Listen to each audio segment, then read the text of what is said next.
supporting advances in science, education, and the arts towards a fairer, more just, and civil society. More information is available at SciSimsFoundation.org. And from the sustaining members of this NPR station. Local issues, national headlines, and your perspectives. Join us for Boston Public Radio with Jim Braude and Marjorie Egan. Coming up next on GBH 89.7. Funding for our programs comes from you. And Roto-Rooter, providing plumbing, drain cleaning, and water cleanup services in North America since 1935. 24/7 emergency services available. Service information and scheduling can be found at rotorooter.com. The Italian trio Il Volo return with a breathtaking concert filmed in Sicily's ancient Temple of Concordia. There are upcoming tour stops in Boston, and we've got tickets. Tune in for Il Volo in the Valley of the Temples tonight at 7:30 on GBH2. New federal student loan caps are taking effect, and some students are reconsidering where or if they can afford to go to graduate school. Because of these new restrictions, this is no longer seeming like a possibility. This battle for control is raising big questions about who should manage billions of dollars in financial aid and research funding.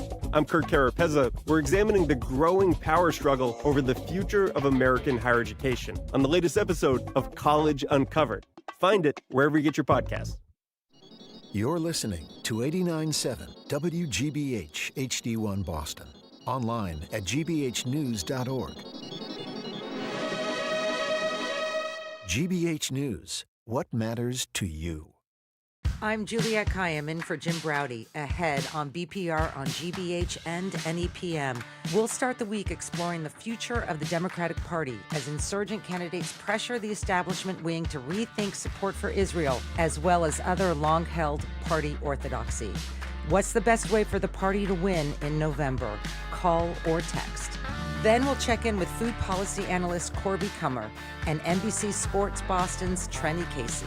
I'm Andrea Cabral, in for Marjorie Egan. In the second hour, we'll speak with two authors of a new book, On Courage, How to Be a Dissident in an Age of Fear, which offers a blueprint on how to stand up for small d democracy in 2026. And we'll end the show with you and summer reading. What titles are getting you through the dog days of summer? Is listening to an audiobook the same as reading? And if you pick up a book and hate it, is it okay to never finish it? Call or text or turn the page with us. Next on BPR. Live from NPR News in Washington, I'm Libby Casey. Israeli Prime Minister Benjamin Netanyahu has rejected President Trump's peace plan for Gaza. Netanyahu says Israeli forces will not withdraw from Gaza until Hamas disarms first. His comments yesterday came a little over a week after Trump announced that his Board of Peace have reached what he called a historic agreement. Longtime U.S. diplomat Richard Haass tells NPR that Netanyahu is focused on saving his own political future ahead of elections in October. On one hand, his biggest claim to political power is that he has managed Israel's relationship with its most important patron, the United States. On the other hand, he's got to look independent. He's got to look strong. So I think it's a real dilemma for the prime minister. And the question for the president is how much he lets this go and how much does he pile on in frustration. Israel still controls roughly 70% of Gaza, according to Palestinian officials and aid agencies. Wildfires have led to evacuations throughout western portions of the U.S. and in Canada. NPR's Shondelise Duster has more. Evacuation orders have been issued across western parts of the U.S. and southwest Canada as extremely hot and dry conditions fuel the spread of wildfires in the region. In Utah, officials say close to a dozen active wildfires have scorched more than 300,000 acres as of Sunday evening. Fire officials say 2 helicopter pilots died on Friday while battling a wildfire in the state that has burned over 100,000 acres. The National Interagency Fire Center says firefighters are working to contain more than 90 large wildfires across the U.S. The center also says more than 180 new fires, including 8 large ones, have been reported nationwide since Saturday. A state of emergency has also been declared in Canada's British Columbia province, where more than 100 wildfires are burning. Shondelise Duster, NPR News. A former gang member is going on trial today in Nevada for the 1996 murder of hip-hop icon Tupac Shakur. Steve Futterman has more from Las Vegas. Dwayne Davis, a former influential gang member, is accused of orchestrating the killing of Shakur. Prosecutors say it was a retaliation hit 2 hours after Shakur and his entourage were in an altercation with another gang member, Orlando Anderson. The case against Davis focuses on what he himself has said previously. Former federal prosecutor Lori Levinson. If Davis is convicted, it's likely to be based upon his own words.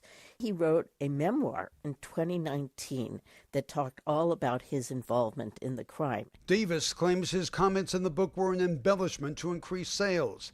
In addition, he says he wasn't even in Las Vegas the night of the shooting. For NPR News, I'm Steve Futterman in Las Vegas. The United Kingdom and France are bracing for a fifth heat wave of summer. Western Europe notched its highest average temperatures ever in June and July. It's NPR. Good morning with the latest from the GBH newsroom in Boston. I'm Craig Lamolt. An anti-hunger advocate in Springfield has been fasting for about a week to bring attention to people losing food assistance. Liz Ogilvie is a member of Governor Mauree Healey's anti-hunger task force. She's calling on state leaders to increase funding for the Department of Transitional Assistance as it tries to help people keep their SNAP benefits. In a video she posted on Facebook, Ogilvie said she'll keep fasting as long as she can until she sees meaningful action on the issue. I decided to fast and stand in hunger with my neighbors because I really wanted to have a better sense of what it feels like. And I can tell you, it doesn't feel good. I'm lightheaded all the time. New, more strict federal eligibility requirements set off in the recent struggle to help people keep their food assistance. State officials say they're doing everything they can to handle the increasing caseload. Bridgewater's Little League team is headed to the New England final. The team beat Vermont this morning 11-1 in Bristol, Connecticut, after shutting out Maine over the weekend. The New England final is scheduled for Thursday. Mostly sunny and hot today, temperatures getting up to just over 90. Maybe some showers overnight tonight. Tomorrow looks sunny and in the upper 80s. More sun on Wednesday, highs in the mid to upper 80s, and maybe some showers on Thursday in the mid 80s. Red Sox are in Toronto tonight, kicking off a 4-game series against the Blue Jays. You're listening to GBH News. The time is 11:05. Support for NPR comes from NPR stations. Other contributors include Lilly Endowment, a private foundation supporting NPR's coverage of religion and spirituality, and Jarl and Pamela Mohn, focusing on civil liberties, foster youth, public radio, and the arts.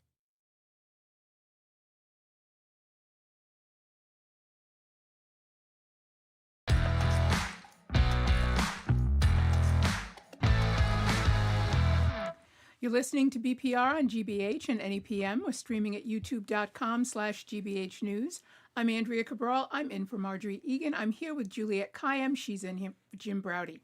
J&M will be back at the BPL tomorrow with Attorney General Andrea Joy Campbell and Representative Stephen Lynch. Wednesday at the BPL, Seth Moulton and Ask the Mayor. Hello, Juliette. Hello, how are you? I am good. I'm a little nasally, so before my mom texts me, it's just the air conditioner. It is Juliette Kayyem, sounding a little bit off today. We'll start the week with politics, despite our best efforts to convince the producers to let us do anything else. We're taking a look at the emerging litmus test for Democrats in these upcoming midterms and very likely in the 2028 presidential election. Their stance on the war in Gaza. A number of high-profile progressive Democratic wins have brought this issue to the forefront, starting, of course, with New York City Mayor Zohran Mamdani's win, and more recently with Abdul El-Sayed's Senate primary win in Michigan. In the wake of the October 7th Hamas attack on Israel and Netanyahu's months-long campaign in Gaza that likely killed more than 75,000 people, the term genocide has become a litmus test for Democrats seeking higher office. Moderate Dems tend not to use some of the more critical language that progressives are using, whereas progressives frame the issue as a foreign policy, money, and politics debate. Young voters, and some older ones too, especially say this is among the top issues in elections, together with the economy and inflation. Has the Democratic base shifted beyond establishment orthodoxy? Where else do you think the Democrats are becoming increasingly out of touch with the voter base? 877-301-8970. The Democrats and you. Can progressive Democrats win on their own version of America First? Again, call or text 877-301-8970. Well, I think the answer to one of those questions, the one about them being out of touch, is absolutely yes. Perhaps the messaging should have started when Trump ran the first time, but certainly by the end of the first, when he started to run the second time, it should have matched America first with democracy first. That might have been a good idea, some messaging around this is what we know he's going to do, this is what Hillary Clinton told us he was going to do, and maybe we should beat that back. But I think we always say particularly among younger people, but I agree with you. I think there are more people between younger and senior, right, that feel the same way. That there's this idea that democracy will just somehow reassert itself if Democrats can take back the House and the Senate. I agree that it's essential that they take back the House and the Senate. But that's not a talisman against what has already happened, the irreparable damage that has already happened. And there has to be a different way. And the election of these practical, plain-spoken, get things done progressives should be a real wake-up call for establishment Dems who think that, tomorrow I can just go back to being good old Chuck Schumer. Yeah. I mean, and I don't want to write out Gaza from this storyline. I know people tend not to vote on foreign affairs, but I think Gaza, as I talk to reporters who are traveling and covering these elections, Gaza has become sort of a litmus test for sort of the moral core of the party. And how off President Biden and his national security team were in their support of Israel unconditionally.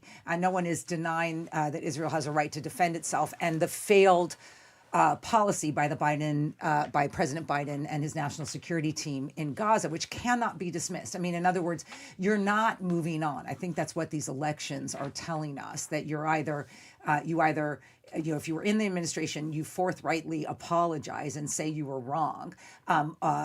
No sort of soft apology tours we're seeing from some of them. But I also think that we acknowledge that it wasn't just Democrat. The American public is right on this issue. And the vast majority of the American public understand what Israel did in Gaza was no longer a justified counterterrorism effort.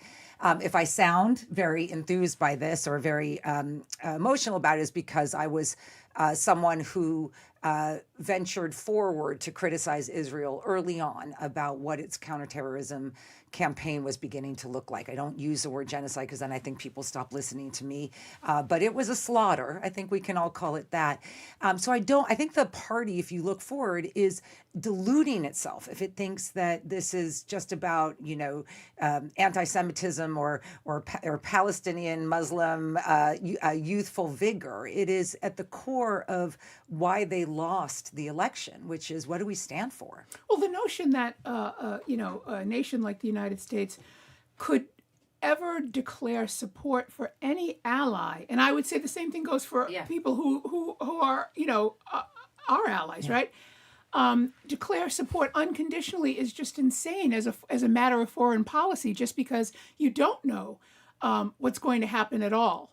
And you don't know where you'll be. And I also think that the Biden policy hamstrung Kamala Harris to some degree. I don't think she felt, she certainly went further than Biden did, but it wasn't far enough. And I think it wasn't her inclination to be that limited.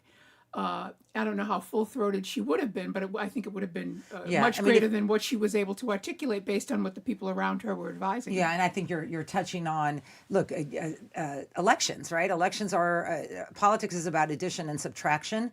People from D.C. and all the talking heads who are worried about, is the party going too far left? Look at Michigan 2 years ago. Look at that. Trump won. And if you actually parse out the numbers, Trump won because very much so because of Gaza. Michigan has the largest Arab and Muslim community. So you have to win in a state. You can't just have some generic state where, we're not going. They lost the Arab and Muslim vote, switching the sort of history of where that community is. There's a new organization called Newark that is doing some data on what happened in the primary. That community is back to the Democratic Party, mostly because people like El Sayed and others, including Democratic establishment types in quotes like Senator Brian Schatz are the Biden strategy was wrong. We need to call it wrong, and we need a change in our approach to Israel. But Gaza again is a proxy for what is wrong with the party. I don't disagree with that at all, but I also think that the conundrum is that when you make, and some people do this very sort of deliberately, knowing the consequences. Others, I think, maybe not so much. When you make a stand like that, you end up getting the thing you want the least. Yeah. And what people got as a result of Michigan was the thing they wanted the least. Right. Which was, yes. Rodrigo in Washington, D.C., thanks for listening. Hi, Rodrigo. Yeah, of course. Hi, thanks for taking my call. I used to live in Boston, and so part of what I wanted to say is, I mean, first of all, I'm astonished by how the mainstream Democratic Party is still constantly shocked by that, in a piece, like by the left success. Like this morning, there was a piece in the New York Times about, titled "Inside the Left's Playbook for Winning Elections," and part of what they say there is that, like, the Democrats are terrified at the left's success, which I think that exemplifies how out of touch the mainstream party is with the Democratic base. And then furthermore, I just wanted to say, and then also the New York Times in general, I think, has done a very poor job reporting on the left-wing candidates. Like they were, in my reading at least, very anti-Mandani when he was running for mayor, and in general, had very negative messaging. And then the other thing I wanted to say is, I don't think these ideas are radical at all. When we spend 13% of our government spending on defense, instead of investing that in education so that the rest of the country can be more like Massachusetts in public transit, in healthcare, all of these things which we rank near the bottom on in terms of developed countries, I don't think that's a radical idea at all to bring our living standards closer to those of our allies. I agree with you. And I think, Andrea and I were talking, this is not youthful vigor. I mean, I am about as establishment Democrat as you can get. I've worked for 2 Democratic presidents, a Democratic governor. I am the party, and I am done. And I think, I think it's worth the party hearing that. But what I think for people who are nervous about El-Sayed or don't like his politics, just listen to him. I mean, I wanted to educate myself. He does something interesting, which I think Democrats are going to have to learn to do across the board, which is he ties these wars, not just legalistic, did Trump have the right to fight Iran or, whatever. He ties it to the pocketbook. And I think that's how you win elections. Once again, you're going to win an election if you can explain to people why their food prices are so high and what are you going to do to lower them. Well, that's the other thing. And I think we're going to talk with authors of a book called On Courage, a fabulous book, Julia Angwin and Ami Fields-Meyer. And one of the points that they make there is that politicians talk to people in strategies. Everyday people want you to talk to them about, how they live and where they live, not whether or not the numbers work in a particular way or you can, So I think they have to learn that language. The fact that they haven't learned it thus far is unbelievable. Yeah, we have. Diana in Hope Valley, Rhode Island. How are you? I was in my home state this weekend. How are you, Diana? I'm doing great. Thank you so much for taking on this topic today. I am I'm Jewish. I'm 60 years old. Almost 61. But I spent the past few months working with Jewish Voice for Peace and a new group called Providence for Palestine. And we collected over 10,000 signatures to get a ballot initiative on the ballot for this November. And it would require the city to divest from any country committing genocide, ethnic cleansing, war crimes.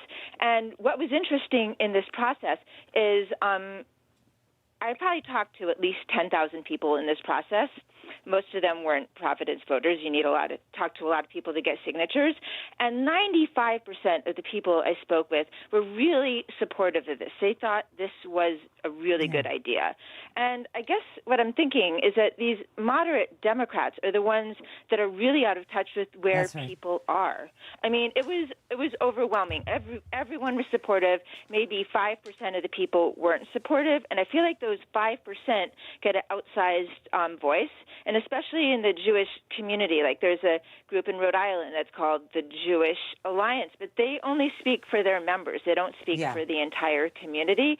And so I feel like their voice and the voices the voices that lack moral clarity, the voice that say it's okay for this genocide to happen, are given weight that they shouldn't have. I Yeah, mean, I think genocide that's- shouldn't happen anywhere. I think and that it's disgusting as a Jewish person to hear Jews defending this. Yeah, Diana, thank you for your call, because I think we tend to the narrative tends to be, oh, you have a Muslim candidate and we're going to talk about Gaza all the time. The most interesting dynamic in America in the last couple of years, or one of the most historic dynamics, is the extent to which the Jewish community has turned against Israel's policies, not Israel in particular, of course, Netanyahu's policies.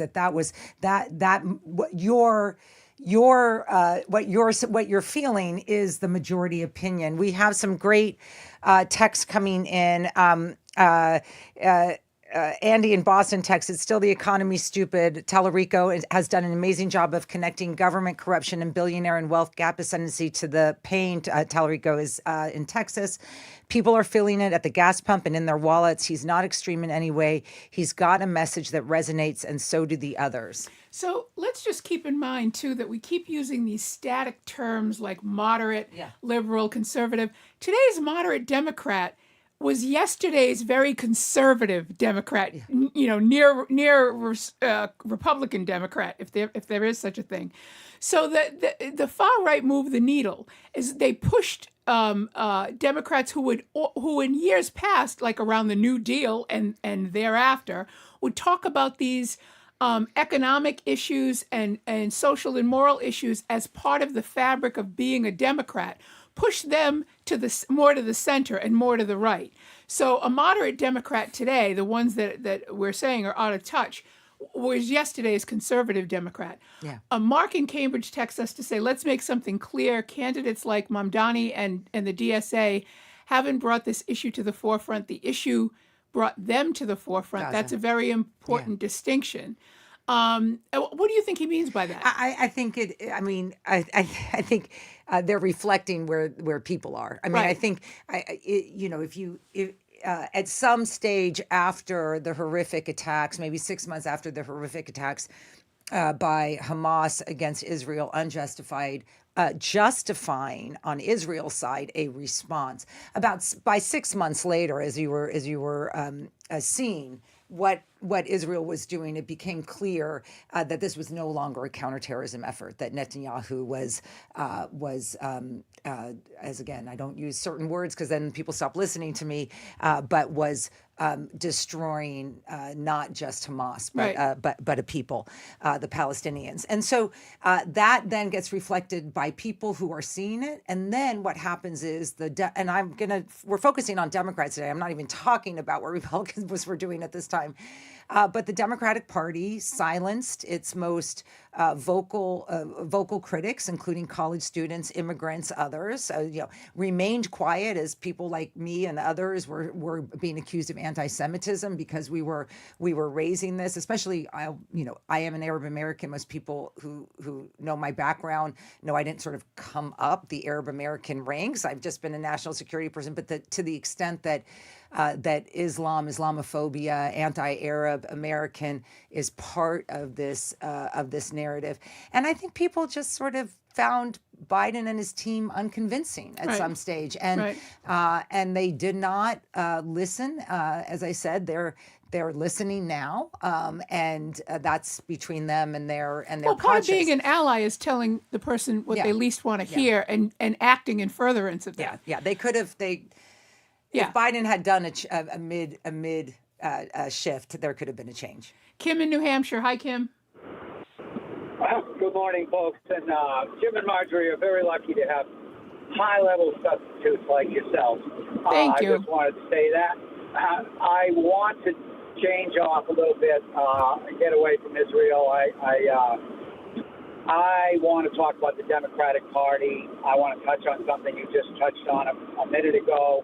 About where they're at. But first and foremost, in the last 3 presidential elections, the Democratic Party has given us 2 losers and 1 too old against what has to be the worst presidential candidate in American history. Very true. That says everything we need to know about the Democratic Party. Now, a minute ago, you mentioned how moderate Democrats used to be Republicans. I live in New Hampshire, where my 2 Democratic senators, both women, both outspoken senators, very active in the Congress. In 2021, when the Democrats had a small majority in the Senate, they both voted against raising the minimum wage, which hasn't been touched since 2009. So I am an older person, too. I'm not supposed to be in this demographic. I'm supposed to be buying what they are selling. And guess what? I am 74 years old, and I ain't buying what the Democratic Party is selling, and I ain't buying what the New York Times is selling. I'll never forget what they did to Bernie Sanders. I was here in New Hampshire. Bernie Sanders killed Hillary Clinton in the 2016 first in the nation primary, mind you, by 20 points. Bernie Sanders would have been a great two-term president if the Democratic Party had allowed us to vote for him. Anyways, that's all I got to say. Don't mean to be angry. I'm not angry. I'm motivated. I'm motivated to vote for progressive Democrats. And guess what? I was raised in a Republican family. My grandfather was in Massachusetts state legislature as a dyed-in-the-wool Republican, and my mother was in the New Hampshire state legislature as a dyed-in-the-wool Republican, and her 74-year-old son has come around, and I am more progressive than the Democrats in my little hill town in New Hampshire, because they're not. They're Republicans. Good for you, Kim. Thank you, Kim. No, it's great to hear from you. It's funny you say that, because I'll joke around, with my kids just about the politics of our time, and I'll be like, I've been, I'm progressive.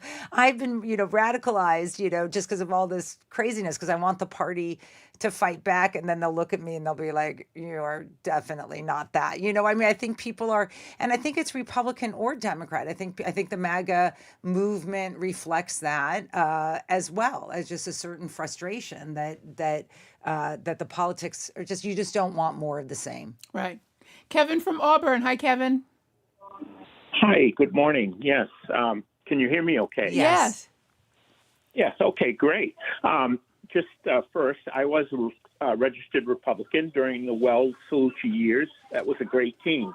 I am a registered Democrat now, and I do have some thoughts on Netanyahu and the state of Israel. I think the Jewish people are wonderful people. I want to preface my comments by saying that. However, I think they've placed the wrong trust in Netanyahu.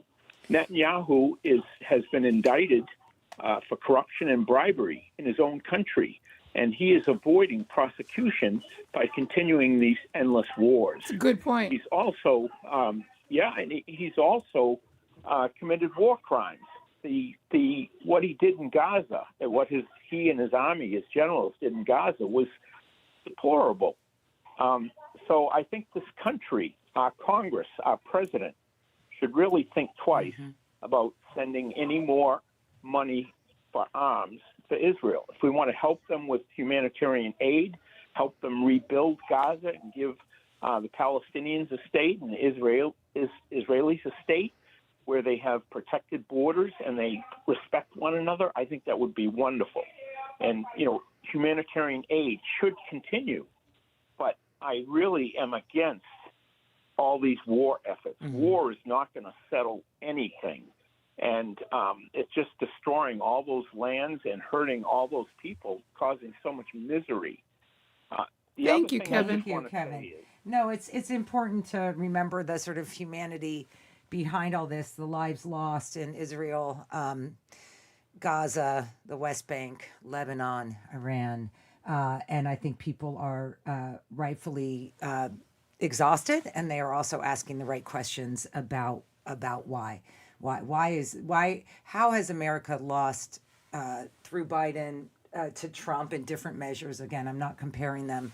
Its ability to serve as an honest broker to try to resolve an area of the world that has been that. But I think, how do you lose all of your moral high ground that you spent literally centuries building in under 10 years? Yeah. It's an interesting story. I should tell folks, if you want to read more about the sort of Democratic party fighting about Gaza. The New Yorker has a great piece from last week about the Biden administration and some people sort of coming forward. Later this fall, Crossing the Red Line by reporter Akbar Ahmed covers the Biden and his advisors and why they were so reluctant to support or help in Gaza. and follow along on the news in terms of the elections, because it's a big issue. And I write about it tomorrow in my Substack on Gaza and the Democrats. Early warning. We are out of time. Thank you, as always, for your engagement. I always say BPR, GBH has a great audience, generally BPR especially. Thank you for your calls and texts. Coming up after this quick break, food policy analyst Corby Kummer zooms in. I'm Andrea Cabral. I'm in for Marjorie Egan. She's Juliet Kayyem. She's in for Jim Browdy. You're listening to BPR on GBH and NEPM, and we're streaming at youtube.com/GBH News.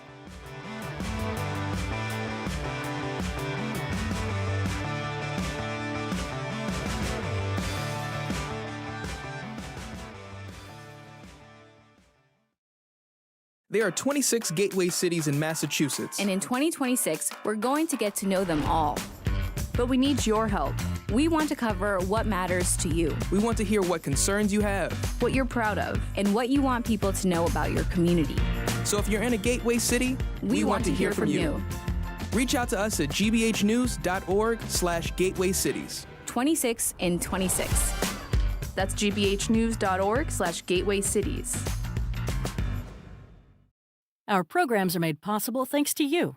And Modern Pest Services, providing integrated pest management for Boston homes and businesses. Modern Pest uses a prevention-first approach to seasonal pests to help target the source of the problem. Learn more at modernpest.com. And Brookmeadow at Cobb Center, an assisted living community offering wellness, care, and support services, including an on-site fitness specialist to help seniors stay physically active. More at brookmeadowslr.com.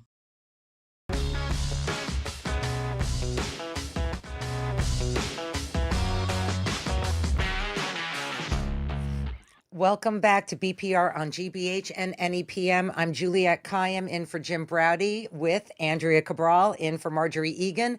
They will be back at the BPL tomorrow with Attorney General Andrea Joy Campbell and Rep. Stephen Lynch Wednesday at the BPL, Seth Moulton, and Ask the Mayor. We are joined now, I won't say where he is, on Zoom by Corby Kummer, Executive Director of the Food and Society Policy Program at the Aspen Institute in Colorado, a Senior Editor at The Atlantic, and a Senior Lecturer at Tufts Friedman School of Nutrition, Science, and Policy. Hello, Corby. Hello, Juliet. This is a treat to have you and Andrea. Oh, thank you. The filler. We're so happy to be here. I know. I think we had one last week. So this is like twice in a span of 7 to 10 days. I am honored. My honor. So Corby, because I'm sort of loath to ever talk about RFK because he disgusts me on a visceral level. He does. He just disgusts me. There are some things happening around cyclospora and the spike and people's fear of lettuce. And it seems to be coming up against RFK's desired messaging, however vague and unspecific it might be, around food. What's going on there? Well, one thing we could do is restore the junior, to preserve our memories of RFK. That's a really good idea. That's a really good idea. I'm doing it. Can we just call him Junior? We'll just say Junior. Right. We won't even... That really would be good. Yeah. Code word Junior. So cyclospora is reaching into the tens of thousands, I think 20,000, and maybe that's reported, so it's 30,000 cases. This is explosive diarrhea. It's really bad, and it's very unusual. I think that when you read about this awful stuff happening because of Taco Bell shredded iceberg lettuce in Michigan, you think that's far from you. It's happening in almost every state. The sources have not been completely identified, so it may just be Taylor Farms lettuce. It certainly is not just Taco Bell. It's plenty of other places. I will reveal to Juliet, I am at the Aspen Institute where my new cohort of Food Leaders Fellows is just about to have its first meeting. We're really thrilled. But one of our fellows, a professional chef in Washington, might well have gotten the dreaded cyclospora and won't come, which is like a tragedy. This is affecting people's lives. So where does RFK Jr. come into it? He's saying we have the resources to track foodborne illness and we're keeping on top of it and we're great communicators. In fact, they've addressed it twice on X since the outbreak began. It's tens of thousands. It's really kind of a national emergency. This does not happen often, this level of foodborne illness.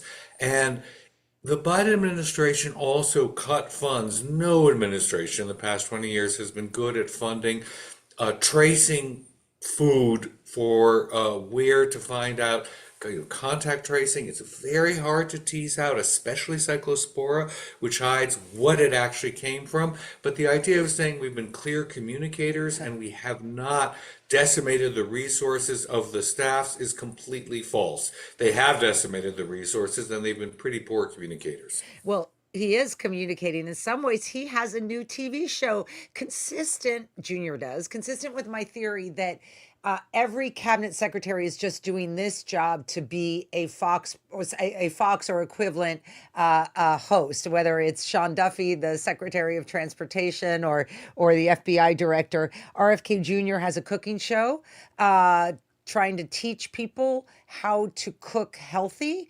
It is surreal. I watched a little bit of a clip, but it's also elitist because the way that they are pricing what they're calling cheap, fresh cooking is absurd. So very, very reasonable, $4.81 for salmon cakes and arugula. And Monica Hess, a really funny columnist in the Washington Post, priced it out. And indeed, if you were able to get a dollar dollop of avocado mayonnaise, because seed oils are the devil, according to the current administration, then you could indeed have it for $4.81. But in fact, the shopping cart, in order to be able to get the dollop, the sprig of thyme, all these fresh, lovely things, was $73.56. And even if you have $150 in your shopping basket for a family of four for a week, that leaves you $77 for all the rest of your meals the entire week. There's nothing realistic about this. Now, when we ridicule this, and it's so worth ridiculing, and the idea that we now have an administration touting arugula when Obama was ridiculed for even mentioning the word arugula as absurdly elitist. The larger point is, even if they all hunger for Fox TV contracts, the idea that they have a serious chef, because RFK Jr. was with a decent chef, really sincere chef, who wants to teach people actual techniques of how you can get fresh food and fresh vegetables and make it taste good and look appealing in your house. That's pretty big. It's kind of great. But the idea is, if you're making it completely out of the reach of somebody who has a very limited budget and less time to cook this food, it's kind of unrealistic. Well, the other part of this, too, is him spending time on this when, as you point out, resources for disease tracking of all kinds, airborne, foodborne, whatever it might be, have been slashed, and they spend so much time on trying to decrease public confidence in vaccines, things that have, traditionally were no-brainers.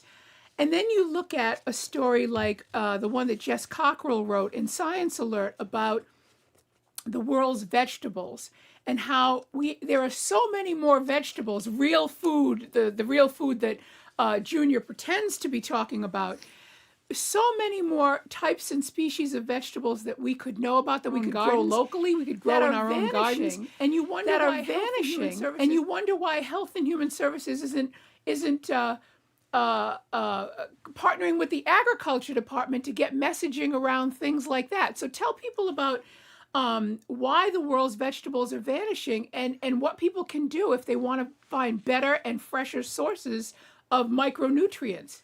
I'm so glad you bring this up. I'm so glad there was a Science Alert story we're talking about because it's decades that I've been writing and talking about this, influenced very much by the slow food movement and its so-called Arc of Taste, which cataloged all of these vanishing, wonderful fruits and vegetables. They're very high in nutrients. They can be drought resistant.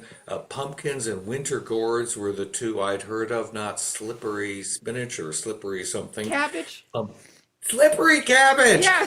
They're absolutely high in nutrients. They're wonderful. But if you can't get people to go out and buy arugula, which is really expensive, these are much cheaper to grow and buy. But that's if there is a government that's actually giving you money to grow vegetables. And this USDA has not since the 1970s. All of the subsidies have been around animal feed crops, not around so-called specialty crops that are specialty meaning actually human beings eat them and want them.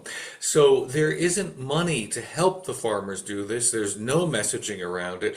But worse, in all of the things we're talking about, the USDA under Biden and Vilsack was providing over $1 billion in local farms to give money to schools, to get local food into schools, to help local farmers continue to have a market for their food and buy equipment and be optimistic about the future. And the Trump administration canceled it in March of last year. This was a horrible tragedy that befell local farmers and local food. So the idea of telling people to go out and get local food when you're cutting off farmers at the knees, that's the real problem right now. And you're also trying to remove all of the SNAP and food stamp benefits for families that desperately need to feed their families and can barely afford fresh food as it is, Cyclospora aside. Yeah, I mean, well, let's do a clip just to hear RFK Jr. sort of intro to the piece and sort of how they're framing what they view is the big food, real food, the big food issues of the day. I'm traveling across America, connecting with renowned chefs to show families how to cook delicious, nutritious meals with real ingredients and all at affordable prices. America, it's time to eat real food. Yeah. Well, it is. I mean, the voice. I mean, it makes me nervous because I feel like he's gonna like break a vocal cord. Like it's painful for him to talk. But that's the messaging, as if there weren't these like major issues going on. Lots of people sick. No federal oversight of it. No federal communications. And we're going to eat healthy and cheaply, put in quotes, because neither is necessarily true.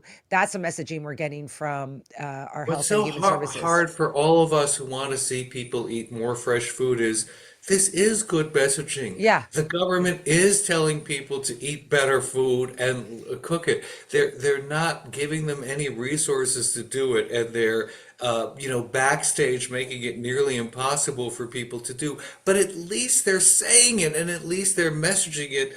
And this is progress. So that's why all of us are sort of hamstrung. What do we say about this? Because we believe in that message. Yeah. So, Corby, between Bill McKibben, who I adore, who's on the show frequently, a very good friend of mine, Ruth T. Davis, and you, I am a composting convert. So food waste is on the top of my bill. I am now an official composter. I've got solar panels. I'm doing the whole, so all of the messaging, in case you ever wondered whether or not some of the things you say or do resonate with regular people, they've resonated with me. But my friend Ruth actually did all of this kind of work, this environmental work at MIT. And she now goes around, she's in the Quincy public schools, teaching them how to effectively not waste less food and dispose properly of food waste. So tell people how this whole thing works. And this should be everywhere, in every school, everywhere. You're our testimonial, Andrea. Yeah. And I should say Cambridge, where I live, I was not a composter. They made it easy and they delivered. You didn't have to ask. They just delivered to everyone a compost bin. And then all of a sudden you're like, okay, now they made it easy and now we do it. The best part about composting and making it easy and putting a program in, so the larger picture is food is responsible for methane emissions, and methane are 4 times worse than carbon dioxide, which we all care about, but methane's really bad. Food is a huge emitter of, causer of greenhouse damage and greenhouse gases. But the individual Cambridge Street by Street and Andrea Kitchen it shows you what you are throwing out. It shows you what you're wasting. And so I think it changes your personal habits. It changes your shopping habits.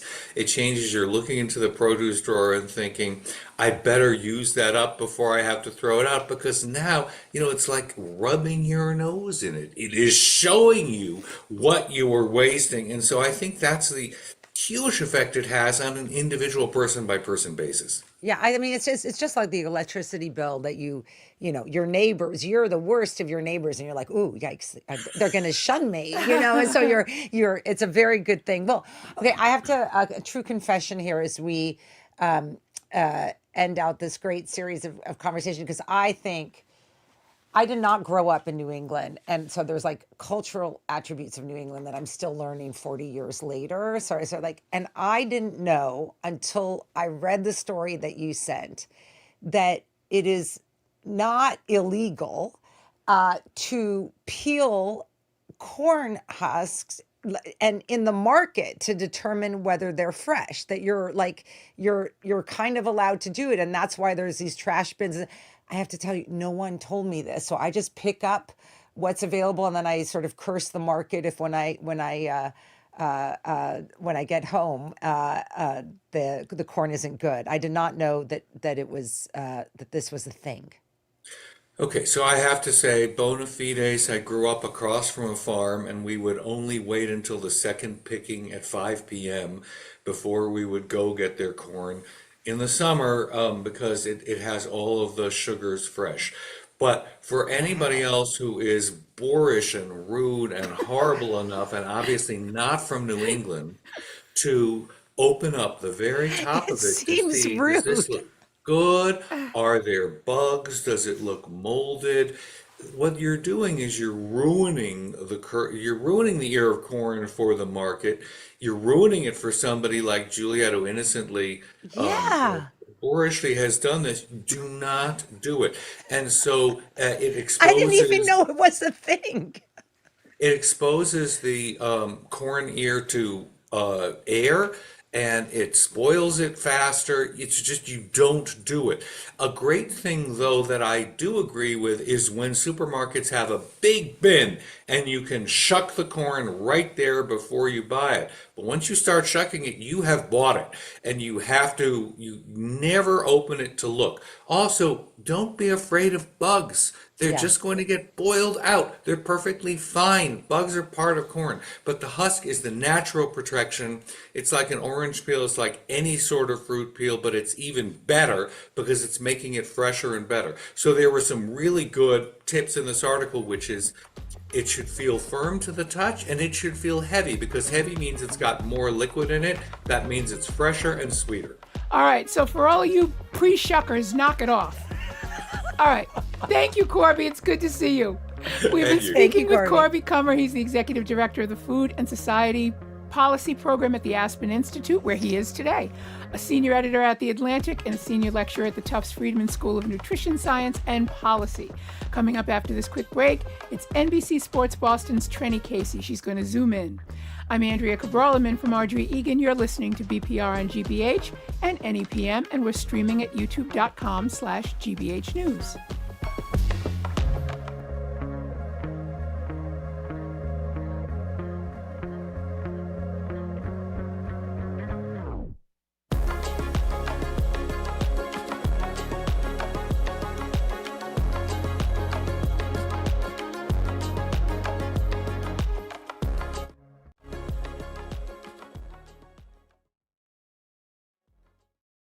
I'm Jared Bowen. Today on The Culture Show, Big Little Books, a recurring series featuring books you can read in one sitting. This month it comes with a twist, literally. Series curator Jill Medvedow and cocktail authority Jackson Cannon discuss John Maxwell Hamilton's The French 75, a lively history of a cocktail shaped by war, myth, and reinvention. Buchanan will serve up the libation at the center of it all. That and more on The Culture Show today at 2 on 89.7 GBH. Support for GBH comes from you. And Cambridge Trust, a division of Eastern Bank, offering business and personal wealth management and private banking services, investing more than $240 million in local communities since 1994. More at cambridgetrust.com. And Boston Medical Center, rated Best Regional Hospital for 2026-2027 by U.S. News and World Report, committed to providing compassionate care in our communities for over 30 years.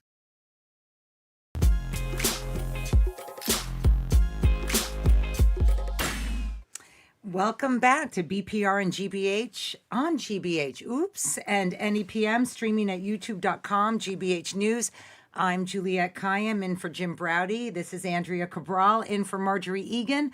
The two of them will be back at the Boston Public Library tomorrow with Attorney General Andrea Joy Campbell and Rep. Stephen Lynch. Wednesday at the BPL, Seth Moulton and Ask the Mayor. We're joining now on Zoom by Trenni Casey, anchor reporter for NBC Sports Boston and a BPR contributor. Hello. Hi, ladies. Hi, lady. How are ya? So, Trenni, I have to tell you, I have a toy for Wally. Wally, You do? Wally, yes, Wally is Trenni's newest pup, and he was a good, brave boy last week, so I got him a little toy hedgehog that grunts and squeaks. Oh, you don't love it. Don't do the squeak toys. No, that's okay. You know what? He'll just tear it apart, take the speaker out, and then we'll have like a nice carcass for him to play with. It's perfect. It'll be destroyed in like 5 seconds, but he's so sweet. He is a very sweet boy. He's laying on the couch right now, and so is Winnie. Oh, quietly now I want to sleeping. be there. I want to go to there and be with them. So, Trenni, listen, I'm a BC alum. Go Eagles. You have got to give us the full skinny on this Boston College story about whether or not these announcers got fired, possibly by the coach.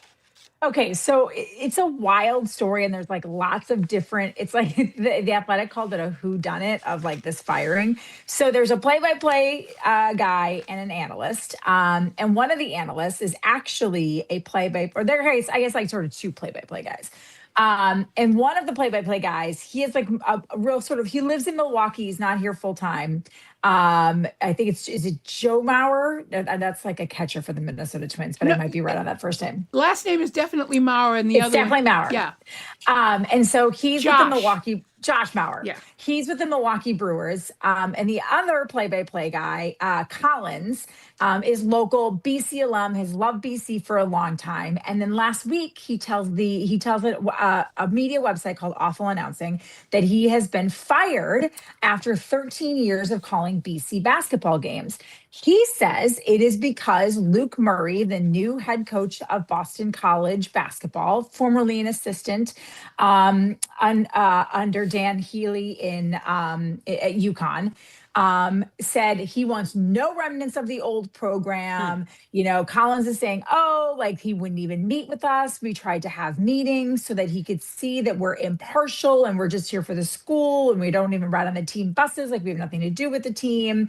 And not only did he not meet with us, but he waited until August to let us go, which gives us only 2 months to find work for the fall. So my first reaction is, wow, this is really crummy. Like, I understand wanting to move on from somebody, but media is really difficult. And sports media isn't exactly like a booming industry right now. It's really hard to find play-by-play jobs. But then you dig a little deeper and you start to find out that this guy who went to Awful Announcing, this play-by-play guy, is making comments on Twitter and in interviews about how Luke Murray doesn't have enough experience and he doesn't know if he's going to be a good head coach. So this impartial guy who loves BC, which, listen, I have no problem with that. Yeah. Like, you're not paid to be a cheerleader for the team. You're paid to call the games and also look at them objectively. But it seems it's a little bit not like, I'm just, woe is me, I'm the poor victim here. I was trashing this guy, and then that guy who I trashed didn't want to meet with me and then decided to let me go. Either way, I think everybody's sort of at fault here. Yeah. Like, maybe mind your P's and Q's if there's a new coaching staff coming in and your contract is up and you haven't negotiated it yet. But also, BC, like, again, this isn't an easy industry. This isn't like, oh, I lost my job in August. And basketball games, people start practices and start playing games in like late October, early November. Like trying to find another gig between now and then, like in 2 months, is really difficult. So maybe at least if you're going to get rid of people, just be thoughtful about how long it's going to take them to find a job. I think, honestly, in the end, I think everybody kind of looks bad. And if we're not talking about the game, you're in trouble, right? So it's either, I mean, if you're a football team talking about a coach's affair, if you're talking about sports, right, it's just not good of the team, and sort of unfortunate because for Murray, because whether he was, whether he knew or not, was responsible or not, it's certainly not the way that he wants to start as well. Because I know people were certainly excited about his presence here. Yeah, and like, listen, at the end of the day, all that matters is if BC wins and they are a relevant program again, then this will be long forgotten, and it'll look like what Luke Murray did, or even if he did not do it, the way that he revamped the program was worth whatever, casualties happened in the process, employment casualties happened in the process. But if they go out and they stink again and they don't even have a chance at making the tournament, it doesn't matter. It doesn't. Then people are going to go back and say you focused on all of the wrong things. You should have been focusing on recruiting better players. Yeah, exactly. Well, we'll leave the men in the locker room stories to talk about a little bit about. We all know who Caitlin Clark is, and a little bit about sort of where her game is, but also another female phenom coming up the tennis route. I have to say, I didn't know her name, but I sort of have sports in the background all the time, and I remember seeing like this massive Filipino flag thing, and I'm like, what's going on there? So explain to the female phenoms of summer. Yeah, so the two female phenoms. We'll get to Caitlin Clark in a second because we all know who she is. This is Alex, I think it's pronounced Earle, E-A-R-L-E, I think is her last name. So weirdly enough, guys, I'm hitting golf balls this morning at 5-iron, this indoor simulator I go to become a less bad golfer. Can't say good because I'm not good at it. And I look up and her tennis match from yesterday is on, and I see all of these Filipino flags and all these signs, in the stands for her in Canada. And so, listen, she had a big win at Wimbledon. She upset Iga Swiatek, who is like one of the top players on the Women's Tennis Association, the WTA Tour. But I think like the bigger story that everyone's talking about is how she's opening up this country that like really didn't care much about tennis, and opening up all of these doors for all these new tennis fans, and how she's sort of like galvanized a nation. And it's been really fun. I didn't realize that there is a large Filipino population in and around Toronto. So where this Canadian Open was, and we're all these like hard court tournaments, by the way, are all leading up to at the end of the month around Labor Day. The US Open will begin in Queens, New York. And so I'm excited for her to hopefully qualify and play there. But I think it just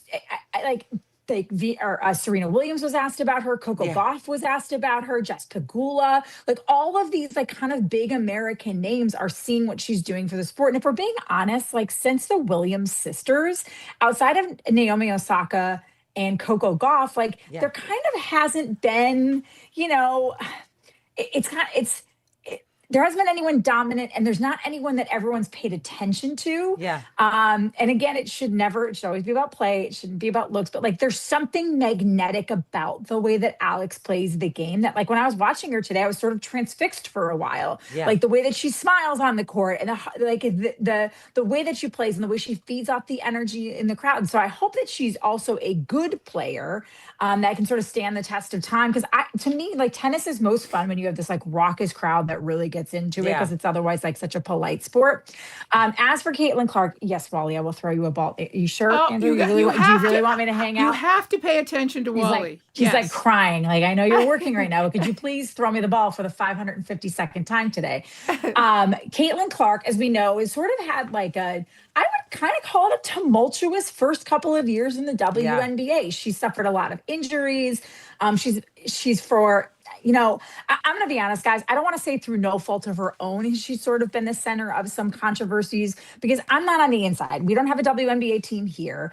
So it's not something that I'm like super familiar with the inner workings of, but it feels to me like Caitlin Clark has sort of been villainized by a portion of the WNBA because of her success. And the questions or the suspicions surrounding why she has been successful.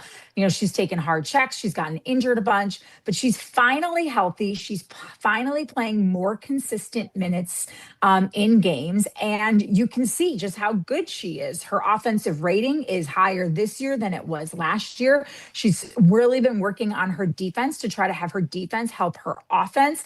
The Fever are playing better with her back on the court. They won again on Saturday. They beat the Sky in Chicago. And I don't know if you guys saw this story. She got a technical again. She gets called for a lot of technicals. She is sort of a hard, scrappy player.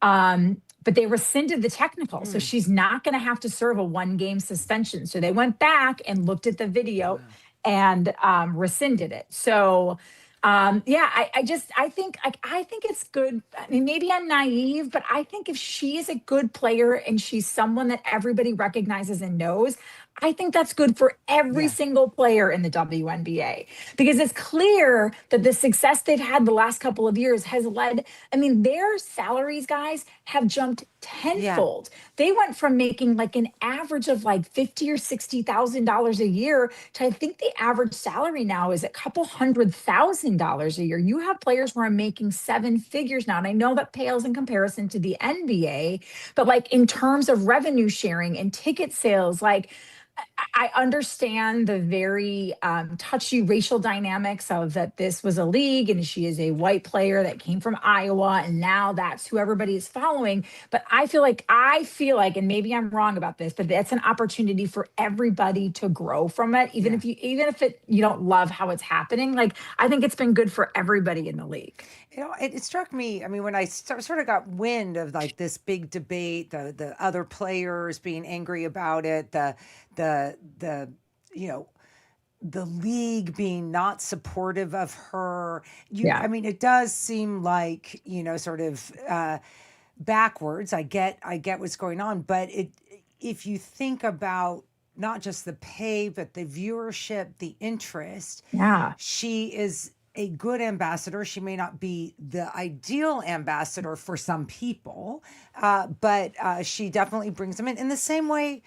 Honestly, like, you were talking about like tennis. It's like, I miss John McEnroe. Like, I was thinking about like golf. Like I didn't golf growing up. Yeah. And I certainly didn't watch it. But you know what I did watch? Tiger. I can still remember exactly where I was when Tiger burst onto the scene. I was at my grandma's house in her duplex on the south side of Milwaukee on an old school, like, remember those old like console TVs that were like brown around? Like we sat and we watched as Tiger transfixed a nation and like completely took a sport that used to be kind of, quite frankly, like stodgy and white and not known necessarily for its athleticism, and completely flipped it on its head. Like, I think it's hard though, and there was pushback then and there's going to be pushback now, but I think in the long run, I think people will look at this as sort of a turning point moment, and her rise to stardom while at Iowa and then now in the WNBA. I think it's had a trickle-down effect to other women's sports as well. We only have a couple of minutes left, but I do want to stay on Callahan for just a sec. Caitlin Clark for just a second. When I read the story, I really paid attention to the stats, which is weird because I'm not a numbers person. But her improvement, it's not negligible improvement. It's substantial improvement over time. And I'm wondering how, because the WNBA is so new, when you're looking at an athlete's potential in the future, and you're looking at how they're improving year over year, who do her stats get compared to? Does she get compared to other women in the NBA, WNBA, or is it sort of compared to the way men improve? I think it's compared to women, because really, you said the WNBA it's been around for 30 years. Yeah. It's a 30-year-old league. And that shows you how little I knew about the league. I was still living in D.C. during the Clinton administration when it started, because it started in the 90s. Yeah. I mean, that's how long it is. But to the point that we're making, guys, like Andrew, like now you're kind of invested and you're reading about it and you want to know how she gets better. So I think they would look at other, like, I guess I would look at her, and I like one of the first people that comes to mind is like a Sue Bird, although I'm not sure if Sue was more of a facilitator than she was a shooter. Like, I don't know historically, but I think there's enough historical context. And I also think in a lot of sports, and this is maybe not to cross sports, but I know in football, and even in like baseball and stuff, you always kind of look at that third year in the league, in a professional league, is kind of like the year where you're really going to find out what somebody can do, because they've had enough time to sort of understand the speed, the physicality, the higher level of play. Because even when you're playing in college, like think of how good you have to be to get a D1 scholarship. But then to go from D1 to the pros, you have to be the tippy top. You have to be the cream of the crop to go to a pros, in any sport. And so you're playing the highest level of competition night in and night out. And I think she's had to adjust to that. Like, it's not like you get a Northwestern, or a crummy, like you don't get to play like a D3 preseason game like you do at Iowa. Like every single night, it's the highest level of competition. So I would say like she still has room to grow and get better. She probably has room, unlike, not different from a man, because she's not going to put on like, she's already fully grown, where like a man, I think, can grow physically till they're like 25.